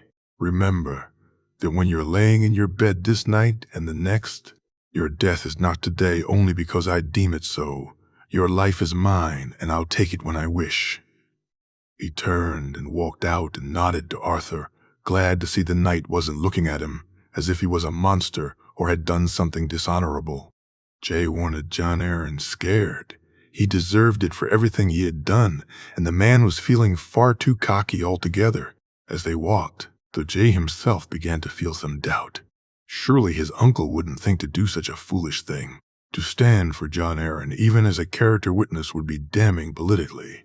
To do so in a trial of combat would break them. Either Jay would be forced to allow his uncle to win, and therefore Jon Arryn to be freed, or he'd be forced to see his uncle dead. Was his uncle counting on that? Did he think that he'd not choose Arthur or Barristan to stand for him? Jon Arryn was certainly counting on it, but surely his uncle wasn't contemplating such a thing. When he reached the floor where his rooms were, he called for a servant and sent them to fetch his uncle. He needed to speak to him urgently. In the end, it took far longer than he had hoped, and Jay had spent most of the time sitting at his desk, stewing and allowing his anger to build. "Lord Stark, your grace," Tommen said. "Send him in." He replied simply. He never even gave him a chance to sit down. As soon as the door was closed behind his uncle, Jay rose to his feet. "What the hell were you thinking?" he said loudly. Not quite a shout, but close enough. "Your grace?" his uncle asked, confused. "Meeting with Jon Arryn constantly, speaking to him daily. What the hell were you thinking, uncle? And if you think I'll let you stand for him, fight for him, then you're a damn fool," he said angrily to silence from his uncle. The Wall 28 AC. Daenerys. Sandorix had decided to join them. She'd said her goodbyes to him and Rhaegal, and then she and Tyrion had taken off from the dragon pit the day after they dealt with the false dragon. But now as they flew to the Wall, so did he. In a way, though she was glad of his company, her son being the only one without a rider always made her feel a little sad for him. Even the short time they'd been apart was something she at times still felt guilty about. The idea that he had been alone, always hitting her when she and Shiera flew and she saw him alongside them. Tyrion carried food and drink in his saddle, and Dany had once again looked jealously at it, resolving once again to speak to Jay about getting one for herself and Shiera. Both Grey Worm and Sandor had almost demanded she bring a guard, and she knew Tyrion had been told to do likewise. But Dany wasn't comfortable enough to fly with people yet. Tyrion only barely so himself. Knowing that they were not just going to meet their grand uncle, but to take him back to the Red Keep, to have him there when Jay was crowned, when he was married, Dany could barely contain her excitement at the thoughts of it. Tyrion, too, was as excited as she, something that she was pleased about, though her brother was also nervous about being the one who'd have to fly with Aemon beside him. She looked to Tyrion as the skies began to darken, her brother seeing it too, and soon enough he pointed down to a large open field. While she carried both her new daggers and her sword, Tyrion only carried a small axe, and Dany didn't know this country well. Still, she landed when he did, and as she gathered wood for a fire, and Tyrion set up an area for them to sleep in, she felt she was in no danger. Not just because they had 3 dragons with them, though that certainly helped, but for some reason she believed that here, now, finally in this place, she was safe. As she sat by the fire, she looked at her brother as he looked into the flames. Tyrion was contemplative, she found, a good conversationalist, but sometimes quiet too. "You thinking of her again?" she asked. Oh, I was. The news about her father, even after what he did. They were close. I thought she didn't trust him? No, she didn't, but he was her father still, he said, and she nodded. Do you think this affects your wedding? She asked curiously. I don't, but it may. I know we'll wed, but maybe Ariane will need some time to settle into her new role first, so it may be delayed. Or it may be that she wishes to wed quicker, she said, enjoying the smile that appeared on his face. Will you come? He asked nervously. Of course, I'd love to see Dawn and even more to see my brother wed. His smile bigger now as he looked at her. What of you? She found herself blushing. Was her brother really asking her about her love life? Did she even have one? There was a man in Essos that I felt something for, but we never. She said, blushing more. Maybe you'll see him again. Tyrion said, trying to reassure her. When the sun rises in the west and sets in the east, when the seas go dry and mountains blow in the wind like leaves. She said softly, Tyrion looking at her confused. That's what he said to me when I left, that we would meet again one day. He sounds like he loved you, Tyrion said with a soft smile. Dany said nothing, looking into the fire once more. Did he? Or did Drogo just want her? Who knows what love is anyway, she thought, and then she wondered if she'd know it, if she ever felt it. I'm sure he wasn't the first to love you, and he won't be the last, Tyrion said, and she went to sleep with that thought in her head. They broke their fast the next morning, and Tyrion told her to put on some warmer clothing, that they'd soon be in the north and she'd feel the cold once they were.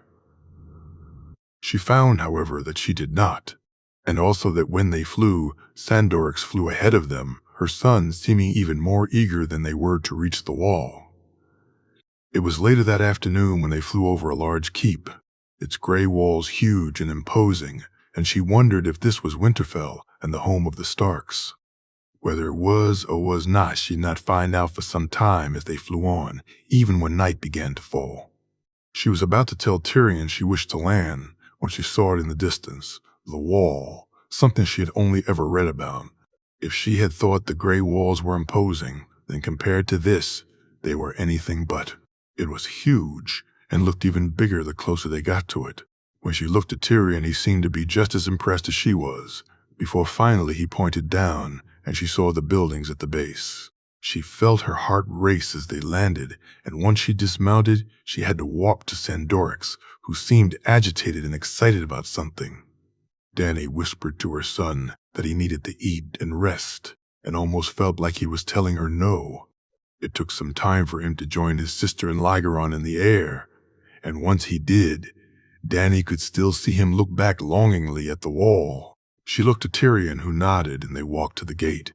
Dany feeling an altogether different emotion the closer she got to it. Here? Her granduncle had come here? He had spent almost 7 decades here in this terrible place. Dany didn't hear Tyrion speak to the man guarding the gate, and was inside before she knew it, not enjoying how it looked from the inside any better.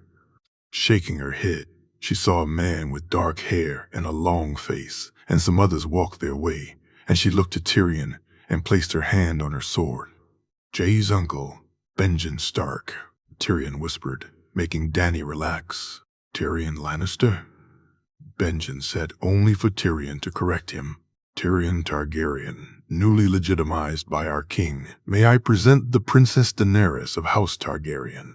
Princess, Benjen said, and Dany looked on as the other 2 men took a knee and looked to her. She turned to Tyrion in confusion as she'd read.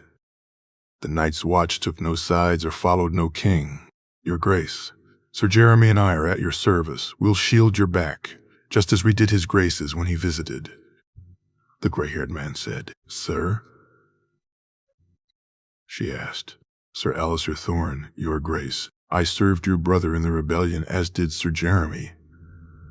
I thank you for your service and your offer, Sir Alliser, Sir Jeremy. Perhaps you can see rooms are prepared for the prince and princess, Sir Alliser. Benjen said, and she watched as the man named Thorn raced off to see that it was done. She heard Tyrion and herself being asked to follow, and they were led up some stairs into a warm room where they were offered some warm cider to drink, something she accepted gratefully. It soon became clear that the man in front of them was the Lord Commander of the Night's Watch, and she listened as Tyrion told him more of the men who'd seen be joining them. How many? The Lord Commander asked incredulously. 400-500 of the Golden Company and another dozen or so lords and knights from the Dornish armies. Tyrion said as Benjen looked at him with disbelief. I also carry this. Tyrion said. She watched as the Lord Commander read the letter from Jay and then heard him sigh before he handed it to Benjen Stark. He's releasing the Loyalists from their vows, along with Maester Aemon and myself? Benjen asked Tyrion. His Grace made a promise to those men, Benjen, and he'll not see you and Aemon at the wall. Tyrion said. And if I refuse? Benjen asked. Then I'd imagine our nephew and Rhaenys would fly here and drag you out himself. Tyrion said with a chuckle. Fine, I'll accept, and so will the Loyalists, but not until the other men have arrived and are settled, Benjen said. And though his voice sounded annoyed, she did catch the small smile on his face. Now, if you could direct us both to our uncle, Tyrion asked, and Benjen nodded. They walked from the Lord Commander's office, down some stairs and across the yard, and then up some more and into a room. Dany gasped when she saw him. Her uncle was sitting by the fire and looked old and frail, and she wanted nothing more than to rush to him and take him in her arms. Who is that with you, Benjen? Aemon said, and she looked to Tyrion, who nodded to her. I'm your niece uncle, Daenerys Targaryen. I've come with my brother Tyrion to see you, she said, her voice almost breaking. Daenerys, it's truly you, O child. Please come closer, Aemon said, and though her eyes were wet and glistening from the tears that were already falling, she still could make out every feature of his face. He was older than a man had a right to be, frail and tired, his silver hair gone to gray, and whatever color his eyes had once been was hard to make out. Now they were whitened over. That he was blind was clear to her, and yet he seemed to see her, his fingers reaching out to touch her face, and then she felt him sob as she embraced him. Oh, Daenerys, long have I wished to meet you, niece. From the moment our nephew came and spoke of you, I've wished it so. Tyrion, come closer, nephew. She heard the hesitant footsteps of her brother and looked over her shoulder to see that he too seemed on the verge of tears. Aemon reached his hand out to take his and bid them sit by the fire, Benjen Stark quietly leaving them alone in the room. We received a raven. It's done. Our family sits the throne once more? Aemon asked hopefully. It is uncle. Jaehaerys is to be named king and married soon. He wishes you there. We wish you there. Dany said. I fear I'm too old to make such a journey. The horse, the ship, my bones won't take it, Aemon said sadly. We've come to take you home, uncle, to fly, she said, and saw the smile on Aemon's face. Your dragons are here? He asked. They are, uncle, Tyrion said, and Dany felt happy that they'd managed to make it and determined that whatever time Aemon had left would be spent with family. King's Landing, 298 AC. Jarian. He stood in front of the looking glass and was glad that it was still a few days until Ashara and Joy arrived. Jenna, too, as his sister, would also give him a piece of her mind if she saw him this way. It was bad enough that Jay had done so already, though he was grateful both for that and for Cragen just sitting with him and allowing him to try to deal with things himself. In the end, it had been both of them who'd made him see sense. That Jay had actually left the Red Keep to come to the tavern had shocked him, though he really should have expected it when he ignored the request. He smirked as he remembered the shock amongst those drinking that the King of the Seven Kingdoms had not just come inside, but he'd done so not to get drunk as was Robert's wont. Jay had practically dragged him up the stairs and Being berated by a boy you'd helped raise was somewhat discomforting. "What are you doing, Garyon?" "I'm drinking your brace. Now, if you'll excuse me, I'd like to get back to it." "No, you're done," Jay said. "Leave me be." "No, I'll not have you like this. I'll drag you back to the Red Keep and lock you in a damn dungeon rather than see you this way," Jay said loudly. "You don't understand, Jay. You don't know what I've done." So he had told him, and they'd argued, Garyon giving Jay just the barest pieces of the story. He blamed himself for Bryony's death, but wouldn't say why, and told him that the Tullys played their part. When he told him about killing Edmure, how it had felt at the time, and that since doing so he'd felt nothing but shame, he'd expected judgment or scorn. Instead, Jay had sat him down and looked him in the eye and told him something he'd not expected, something that he'd told no one else, and that Geryon knew he wouldn't wish anyone to know. When Marjorie was attacked by the Dark Star, what I did was instinct, Geryon, panic, fear, worry, call it what you will, but I needed to stop him, and so I did. He deserved to die. "And what of the man who sent him?" Jay asked. "Him too," he replied. "Now!" And that's how I felt when I found out that the very same man had sent an army to take her from me, that he planned to hold a knife to her throat to get me to do his bidding. That was it. Not for Ghost and her brother and mine own arrival he could have done so, then I wished him dead more than anything in this world. I hated him, Garyon, with everything I have, more than I've ever hated anyone. Not the Maesters, not Robert Baratheon or John Arryn, not my grandfather. There's no man I hated more than him, and so I ended him. I took his life, and my only regret is that he didn't suffer more.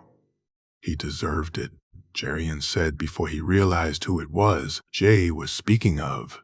The drinking he'd been doing, though not leaving him fall down drunk, had dulled his mind just enough for it. Not to be clear at first that he was speaking of Doran Martell. "I'm glad he's gone, Geryon. Glad it was me that saw him dead, and that it was mine own hand that did the deed. But had I lost Marjorie to him then, I'd feel no comfort in his death, no peace of mind, for it wouldn't bring her back, would it?" Jay said, "No, it wouldn't.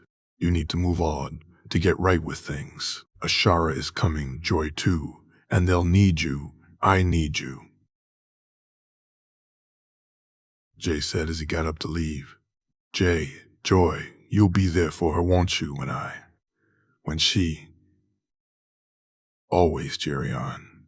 She's my sister, and I'll be there for her whenever she needs me, just as I will be for her father also." He took the blade from the bowls and wet his face. The stubble on his chin needed to go. The clothes he wore needed to be clean and new, and not the same ones he'd worn for days.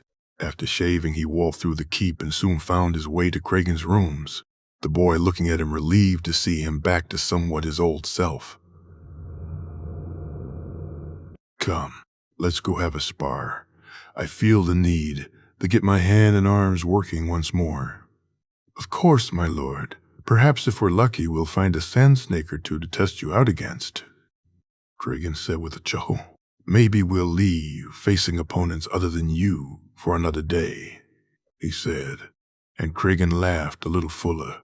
"What's wrong, my lord? Not quite up to it? Well, I suppose I had better go easy on you myself then. You are getting old after all." By the time they reached the yard, both of them were laughing and aiming barbs at each other, and Geryon felt the last few days beginning to be a distant memory. He had lost himself, and there was a time when the only one to find him would have been Jenna. She'd berate him, set him straight, and tell him to fix himself up.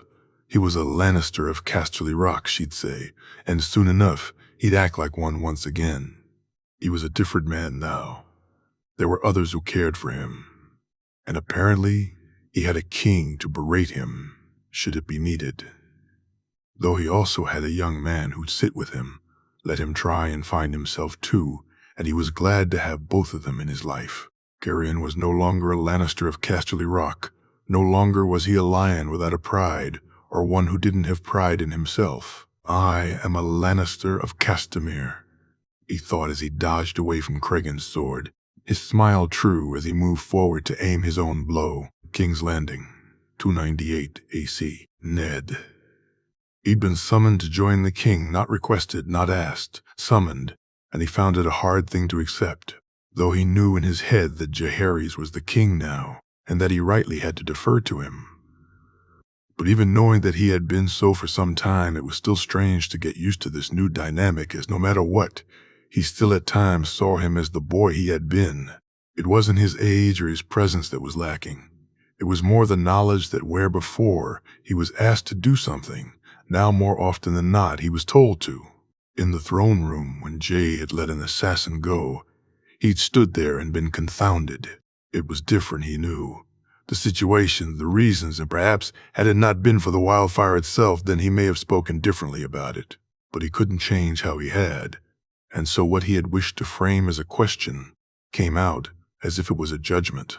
Instead of his nephew, he'd seen his father and brother when the wildfire was alight, and then instead of Jaehaerys, he'd seen Robert when he'd seen a killer being set free with no charge for their crime. He knew it was unfair, and the situation's far different. Later on, as he sat in the room, he felt as if he deserved the barb Jaehaerys sent his way. That it was a knock on how he'd treated Jaime Lannister wasn't lost on him either. Still, it had hurt at the time, and he was already hurting some before that. He had been since the Trident, in truth. Robert was not the man he'd been when they were boys, and for that man, he mourned not. For the brother he'd had by choice, if not blood, he did, though. He was not ashamed to admit he'd wept some for that boy with his easy smile and japes, the boy who'd made him feel welcome so very far from home. It was that boy he'd gone to mourn with Jon Arryn, that boy he'd seen his former foster father weep over. Yet Jon's tears rang false and his words even falser, so he'd gone to speak to him daily and played up being a northern fool. He'd listened to the plans he'd made, the plots he'd suggested, and though the man was clever enough not to outright ask him to commit treason, he came damnably close at times. Mainly, though, he'd listened to his explanations, to his justifications, and tried to reason out what arguments he'd make during his trial. He'd obviously not been as circumspect as he had thought he'd been, or Jaehaerys was having him watched.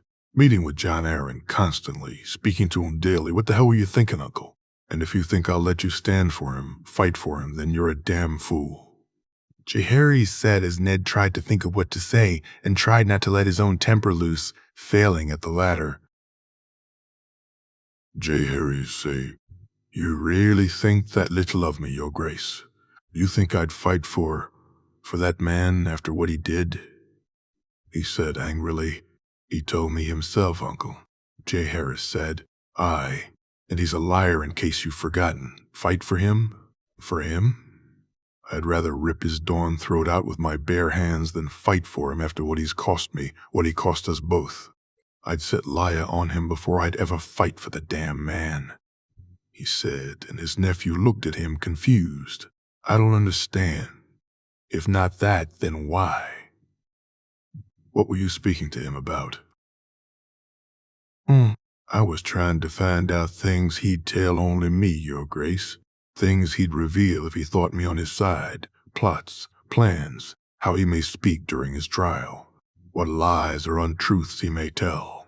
I wished to know how he'd try to justify his actions, what lies he'd spread to cover them up or paint, then in a favorable light," he said, and saw his nephew chuckle. "You've been playing him?" Jaehaerys asked, smiling.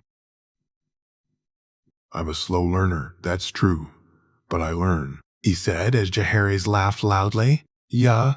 What has the world come to? Ned Stark is playing the Game of Thrones," Jaehaerys said, and despite himself, he laughed also.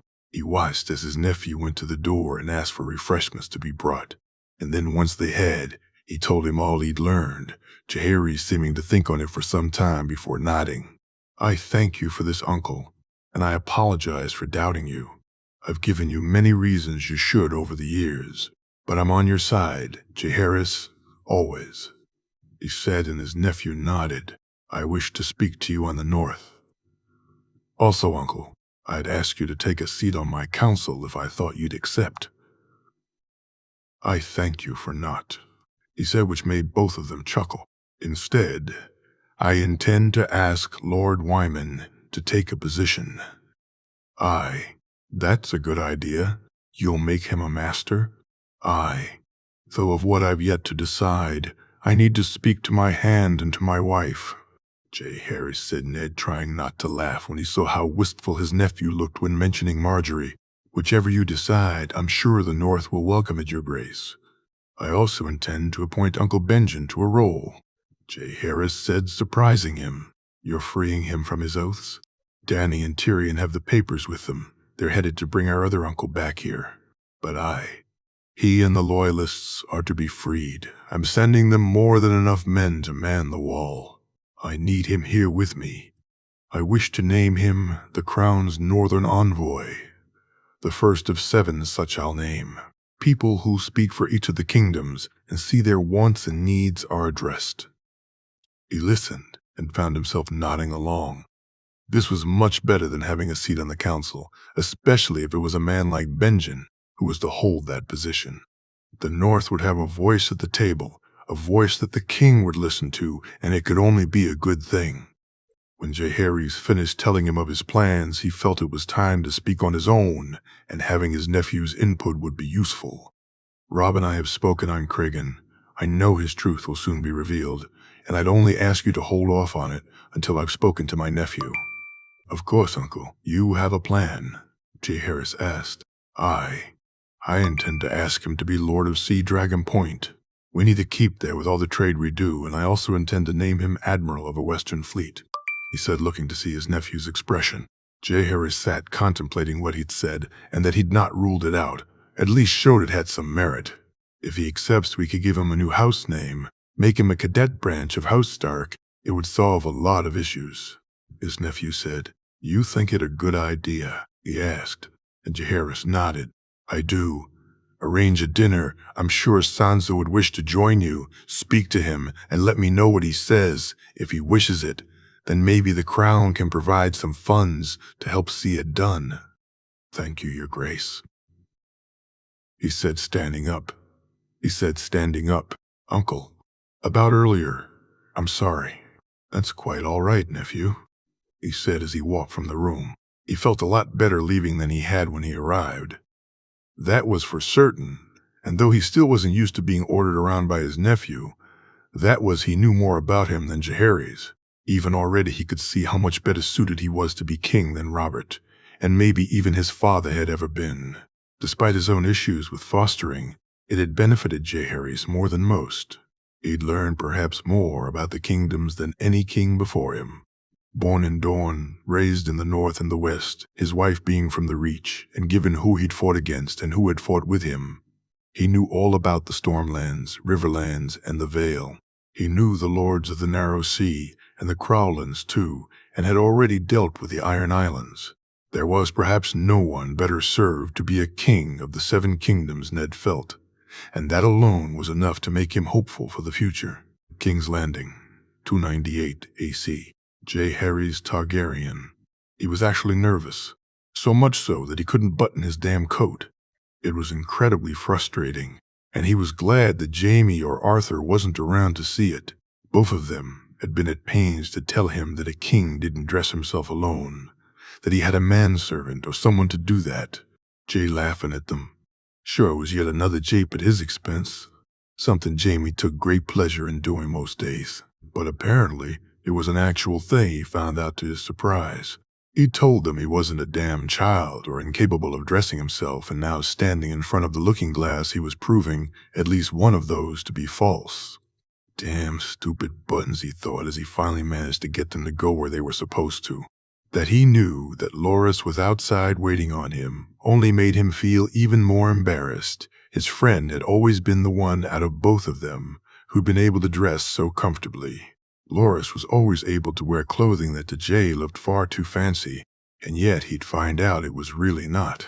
When they had the same things tailored, Loras always looked better somehow, though he knew now that was because he was far more comfortable in them than he. Were it up to him, then he'd be wearing one of the same 3 or 4 outfits. Was it up to him? though he'd be having dinner alone with Marjorie and not a formal dinner welcoming her family to the Red Keep. While not quite a feast, it was almost the same thing in Jay's mind, that it was private being the only concession that was made. Even that meant they needed to be seen to go to a private dinner. Rules, propriety, protocol, gods. He hated it all. Leaving the room, he looked to see Loras, and he sighed. Once again, his friend making it look ever so easy. They walked with Barristan and Sir Richard Arthur guarding Marjorie tonight, and soon they reached where the others had gathered. "Your Grace," Marjorie said. "My lady," he said, having actually been told off for calling her his queen by her grandmother of all people, something which did make him chuckle, though. He offered her his arm, which she took, and they set off. They walked through the great hall and past the assembled lords and ladies, and then out the other side, down a hall, and into the private dinner chambers. All of this, when he could have just met them there, though he knew it meant a lot to Lord Mace and Lady Allery, and that Lady Olenna enjoyed the pageantry of it all. Marjorie seemed like him to almost be embarrassed by it. She grinned and bared it, though, and relaxed some when they took their seats at the table, given that they would need to have a feast after his coronation. Not to mention their wedding feast and another once all the lords and Lord Paramount had been addressed, rewarded, and then sworn their fealty. Not to mention an opening and a closing feast for the tourney. Jay was glad that this was at least somewhat private, and he saw Marjorie's smirk when instead of the seat at the top of the table, he sat down beside her. "Shouldn't you be sitting there, Your Grace?" Marjorie whispered, her smirk in full effect as she looked at him.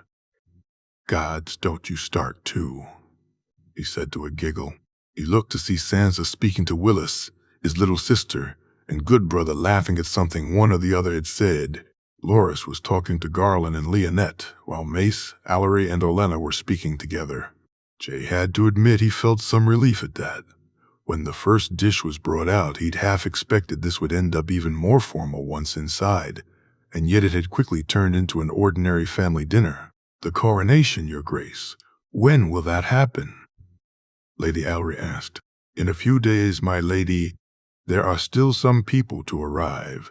Lady Yenna and Lord Kevin, along with Lady Ashara and Lady Joy from Casterly Rock, Lady Ilaria and my cousins from Dorne, and my cousin Arya and Lady Lyanna Mormont from Bear Island. My Aunt Daenerys and Uncle Tyrion have also traveled to the Wall to bring my Uncle Aemon back," he said, smiling when Marjorie squeezed his hand. "I'm looking forward to meeting your aunt, Your Grace. Rumors say she's the very image of her dear mother." Lord Mace said, and Jay nodded. "She is, my lord. Though Dany may not be what people expect from a Targaryen princess, my Aunt Shiera may conform more to what people expect. She's more Rhaenys to Dany's Visenya," he said happily. "It's true, then. Shiera Seastar lives?" Willis asked. "Aye, she does. I had hoped she'd join us, but she's still settling into life back here in the Red Keep. Your Uncle Aemon, Your Grace, he must be close to 100 name days old by now," Olenna said, and Jay looked at her. "He is, my lady. He spent almost 70 years as the maester at the Wall, forgotten and alone. When I visited the north with Loras many years ago, we traveled to the Wall to see him. He, my Uncle Benjen, and some loyalists who were sentenced to the Wall." Jay feeling it best to put it that way, rather than say who refused to bend the knee considering what Lord Mace had done, have all been released from their oaths. They should never have been there. He felt Marjorie squeeze his hand once more and enjoyed the comfort it brought him. The conversation flowed easily enough, and though they spoke on the tourney, the trial, and of course the upcoming wedding, it was the lighter topics that he enjoyed. Willis asking him if there was an aviary here in the Red Keep and a kennels, and Loras speaking about his room in White Sword Tower. Mace and Allery asking him how he was settling in, and Olenna thanking him for their rooms. When the meal eventually ended and they retired to a large room to sit and speak some more, he knew he'd need to at least broach the subject of rewards. "Lord Mace, Lady Olenna, I hope you know I've not forgotten both your parts in helping me regain my throne and our agreements. Lord Jaime will wish to speak to you on the morrow. Lord Mace, certain considerations in regards to taxes and the likes, and if we could break our fast together, Lady Olenna, perhaps you, I, and Marjorie could speak on some other matters." "Of course, Your Grace. I'd be honored," Olenna said, Mace following her. Jay then spoke briefly to Willis, and then spent some time with Sansa. His little sister seemed to love the idea of staying in the Red Keep. He asked her if they could spend some time together in the next day or two, just the two of them, and Sansa's smile was the only answer he needed. As he left them to their rooms that night, he saw the half-grin Olenna gave him when they walked past Marjorie's, and he didn't leave her inside, instead having his wife accompany him while he said goodbye to the rest of her family. "Remember, Your Grace, you're a knight too," Olenna whispered as he bid her good night. He held his wife's hand as they walked back down the corridor. Then he made sure no one was in the halls before they ducked into her rooms, and as soon as the door closed behind him, she was in his arms. Their first kiss was frantic, both of them eager and almost fighting for control. When he finally broke away from it, just seeing the look in her eyes made the second just as passionate. It was only the third which finally allowed them to slow down and enjoy the feel of each other's lips. After a few moments, they moved to the bed and Jay laid down, Marjorie soon lying in his arms, her head resting on his chest as his fingers brushed through her hair. "I missed you so much," she said, and he kissed her forehead. You too. I swear each day I've been almost beside myself waiting for your arrival. Just the thoughts of being here alone was enough to make me almost lose my mind. Were I not already certain how much I need you with me, Marjorie, then each day I've been here has only made that more clear." "Has it been that terrible?" she asked, a small smile belying the concerned way she did so.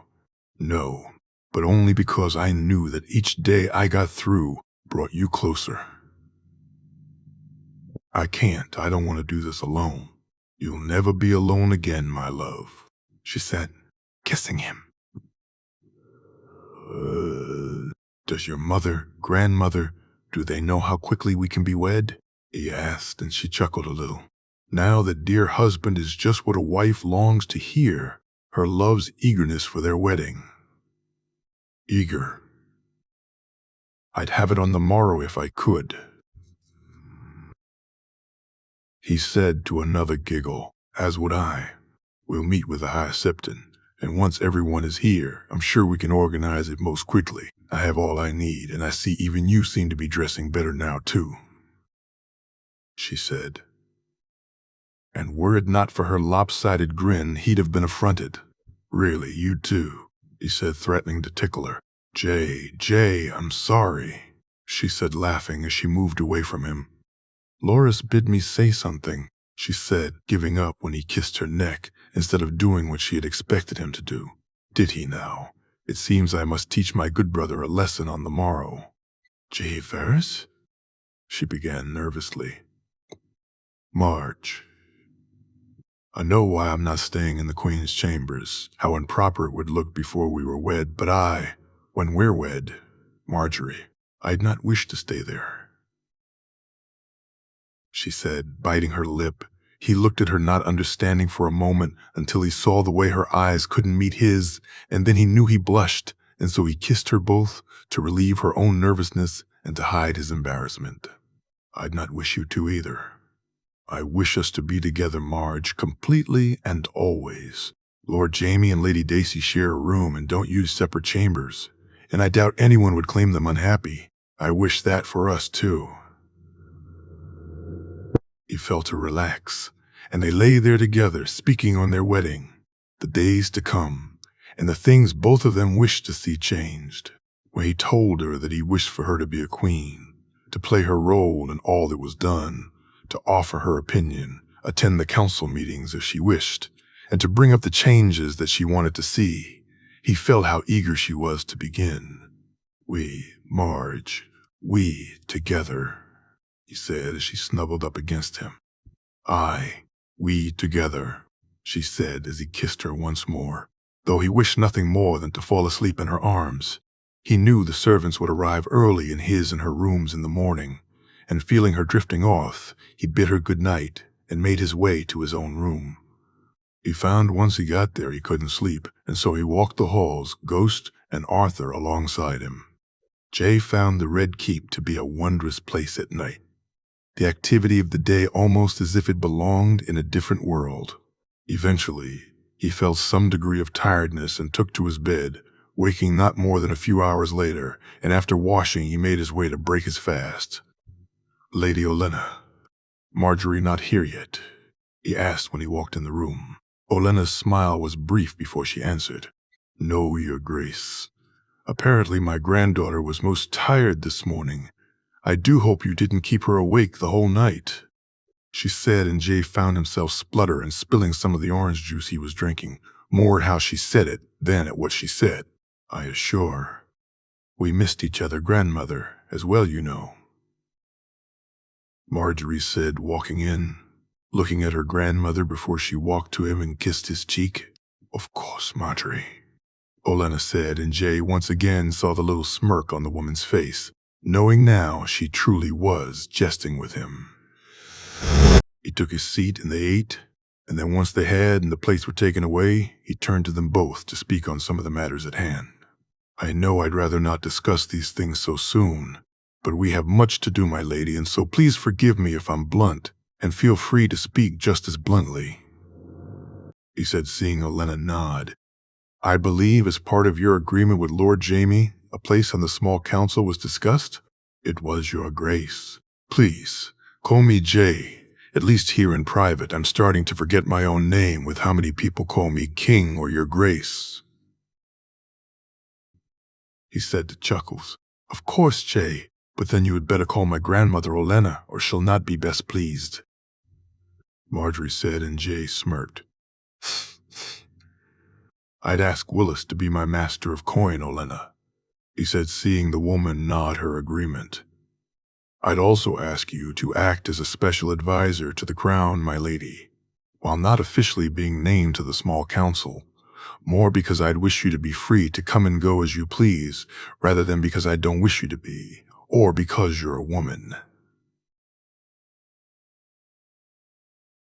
"So, you have no problems having a woman on your small council?" Marjorie asked.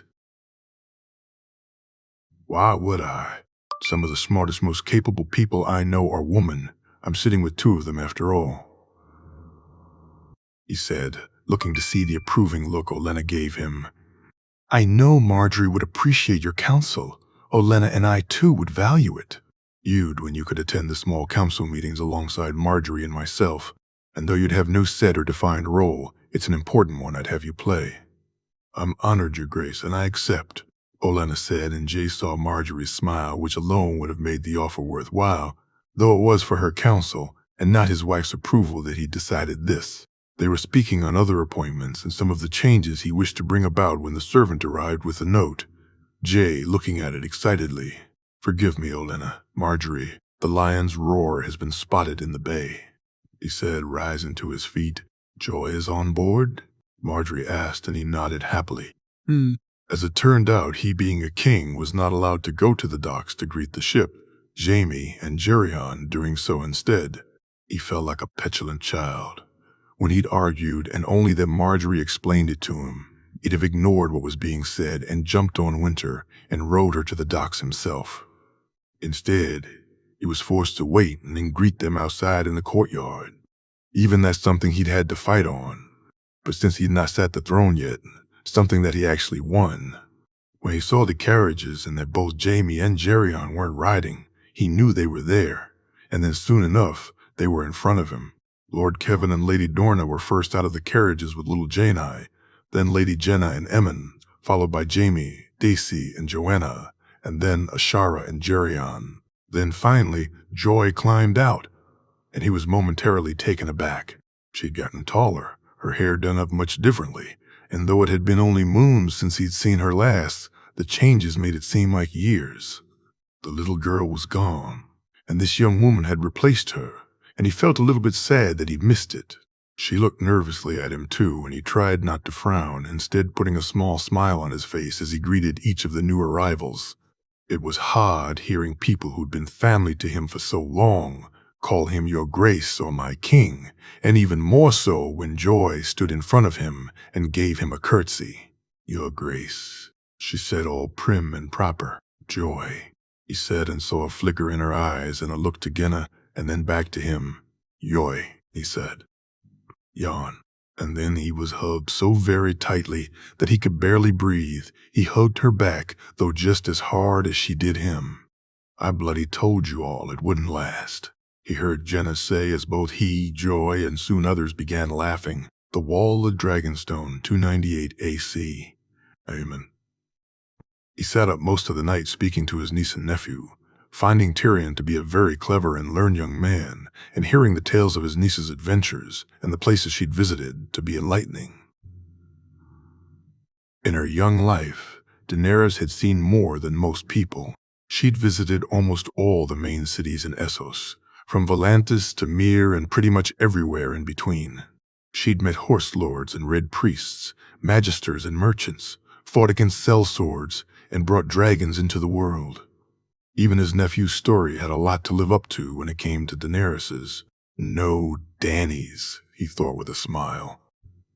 Eventually, though he could stay awake no longer, and they bid him good night, Aemon going to bed that night and knowing that on the morrow he'd be leaving never to return, he thought he'd feel sadness at that. And yet it was only excitement and eagerness that was in his heart. His dreams that night were of flying with 2 dragons beside him, of dipping down in the water to capture the whale, all of which took on a different meaning when he woke. Dreams they may have been, but today he'd see them true. No matter what else happened with his life or how long he had left in this world, today he'd fly on a dragon. After breaking his fast and saying goodbye to the Lord Commander and some of the men he considered friends, they made their way to the gate, and he heard the gasps from those behind him as the dragon landed in front of him.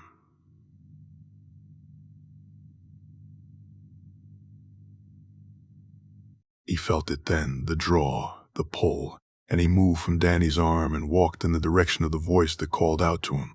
Reaching out his hand, he felt the scales against his fingers. Then he heard a sound he'd never heard before, and one he could tell was one of joy as he stroked the dragon's head. Sandorix, he said softly, and the dragon trilled once more. Come, uncle, Tyrion said, his voice confused as he led him away, the sound the dragon making as he moved anything but happy. Yet he heard his niece speak to Sandorix as he was led to another. Tyrion, despite his small size, helped him up on the dragon's back, and he felt something soft and leathery instead of the scales of a dragon that he'd expected. A saddle? He asked. Aye, Lygeron and Rhaenys brought them to us, Jay said. The dragons found them in Valyria. Tyrion said, much to his shock. Are you ready, uncle? Tyrion asked a few moments later. For this, nephew, for this I've been ready all my life, he said with a laugh. Sophican Lygeron. Fly, Lygeron, Tyrion said, and Aemon smiled. Valyrian. The dragons responded to Valyrian, he thought, and then before he knew it, he was in the air. It was like nothing he could ever imagine, and though he couldn't see the ground beneath him, he felt they soared high. When they finally landed, he knew he couldn't be in King's Landing already. Fast as dragons were, surely they couldn't cover the journey that quickly. To his surprise, he found he was in the Riverlands, and it was just getting dark. The dragons may not have covered the full distance, but in less than a few hours of flying, they'd covered the entirety of the north. The Wall to Winterfell took over a moon to travel. To the Riverlands, it would take just as long, and they'd done it in less than a full day. He marveled over this as they ate that night, and he was still doing so when he fell to sleep. His dreams that night were of resting happily and feeling complete. They broke their fast the next morning, and were soon back in the air, and Aemon welcomed the milder weather. Soon he felt the sun on his face for the first time in years, and then heard Tyrion say they were there. As he was helped off the dragon, he heard voices, a woman's that was soft and melodic, and finally his nephew's, the boy who'd taken back their family's throne. Many years earlier he'd felt alone and lost, and knew his time was nearing an end, and his nephew had come to him when he'd needed it most. Now he'd sent for him and brought him here, Aemon eager to meet Jaehaerys once more, but he heard arguing, and then his nephew was beside him. "Uncle, it's so good to see you again," Jaehaerys said, as other voices spoke in hushed whispers. "Your grace, gods, I've wished to say that for so very long," Aemon said with a chuckle. "Uncle, I know you're tired and would perhaps wish to rest, but I found something I think will help me greatly. I ask you to bear with me for a little longer, and if I'm right, then after one more short flight, things will be much different. Can you manage a trip to Dragonstone, Uncle? I swear it. If I'm right on this, it'll be worth it." "You believe this necessary, Jaehaerys?" "Vital, Uncle." "Then let's fly once more," he said happily. It was Jaehaerys who took him with him this time, and Aemon felt the difference, both in the size of the dragon underneath him and the comfort in how he flew.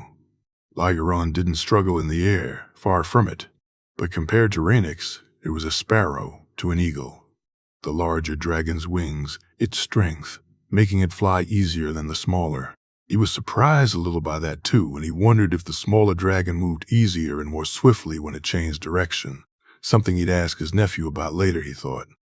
"We're here," Jaehaerys said, and they landed comfortably, Aemon stepping foot in a place he'd not been since he was a boy. "This is truly Dragonstone, nephew?" "Aye, uncle, it is," Jaehaerys said, smiling. "Uncle, have you been having odd dreams?" "Odd? Of dragons?" "Aye, I have.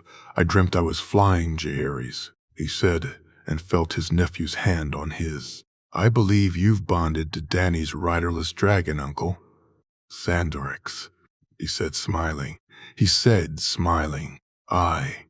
And if I'm right about that, then I'm right about this," Jaehaerys said, handing him a pendant of some sort with a chain on it.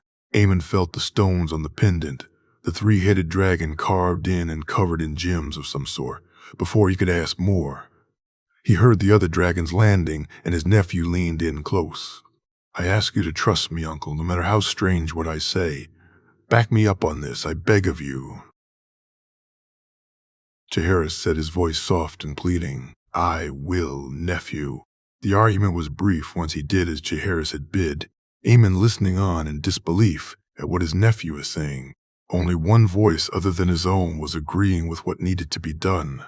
A voice he now knew to belong to Shiera Seastar, his great-aunt, which was just mind-blowing even to him. When Jaehaerys asked him to cut his hand, Aemon did so and held the pendant in it until his nephew asked him to hand it back and then moved away. "Dohahelagon Nike, sit ia ahahaki bagiro san Sandorix." "Help me for your rider Sandorix," he heard Jaehaerys say, and he heard the loud trill the dragon made, its wishes clear, and Aemon smiled at that. What happened next he couldn't tell. It was as if there was no sound to be heard, and then he felt, rather than heard, his nephew walk towards him. "Uncle, I need you to put this on," Jaehaerys said, handing him the pendant. "You're sure, Jaehaerys?" he asked. "As I am about anything, Uncle." He put it on and felt no different for a moment. And then he felt very much so, falling to the ground more out of shock than pain, though his niece and nephew didn't realize that for a moment. "I'm well," he said. And that was the first he noticed it, his voice not how it usually sounded. He reached out to take his nephew's hand to help himself up, and yet found he could rise to his feet far easier. And then he noticed how they looked at him, and more clearly what they looked like. Jaehaerys, with his dark hair and gray eyes, looking more like the Prince of Dragonflies than anyone else he could remember. Daenerys, looking like Visenya herself, and reminding him of Rey and Daella. He saw echoes of all of them. In Shiera, and she looked just as she had. The last time he saw her, Tyrion was as he had imagined, small in stature, if not presence. "Wait, I can see. How can I see?" he said as he looked to see the dragons and his king looking at him with great interest, none more so than the golden dragon, Sandorix's eyes never leaving his own. "Magic, uncle," J. Harry said as he pointed to the pendant Aemon now wore on his chest. Aemon moving his hand to the pendant and noticing something else. His hand was no longer wrinkled. It no longer pained him to move it. He ran past his nephews, his niece and his aunt, the small puddle of water his destination, and when he reached it, he dropped to his knees. The man staring back at him was someone he'd not seen in many years. 70, maybe even 80 years, he thought as he ran his fingers, thought his long silver hair. His purple eyes alight as he did so, and then he saw his nephew appear behind him. "Come, uncle, it's time you claimed your dragon," J. Harris said, smiling beamingly at him, and Aemon had never heard words before that made his heart soar as much as these did right now. "Aye, nephew, it is."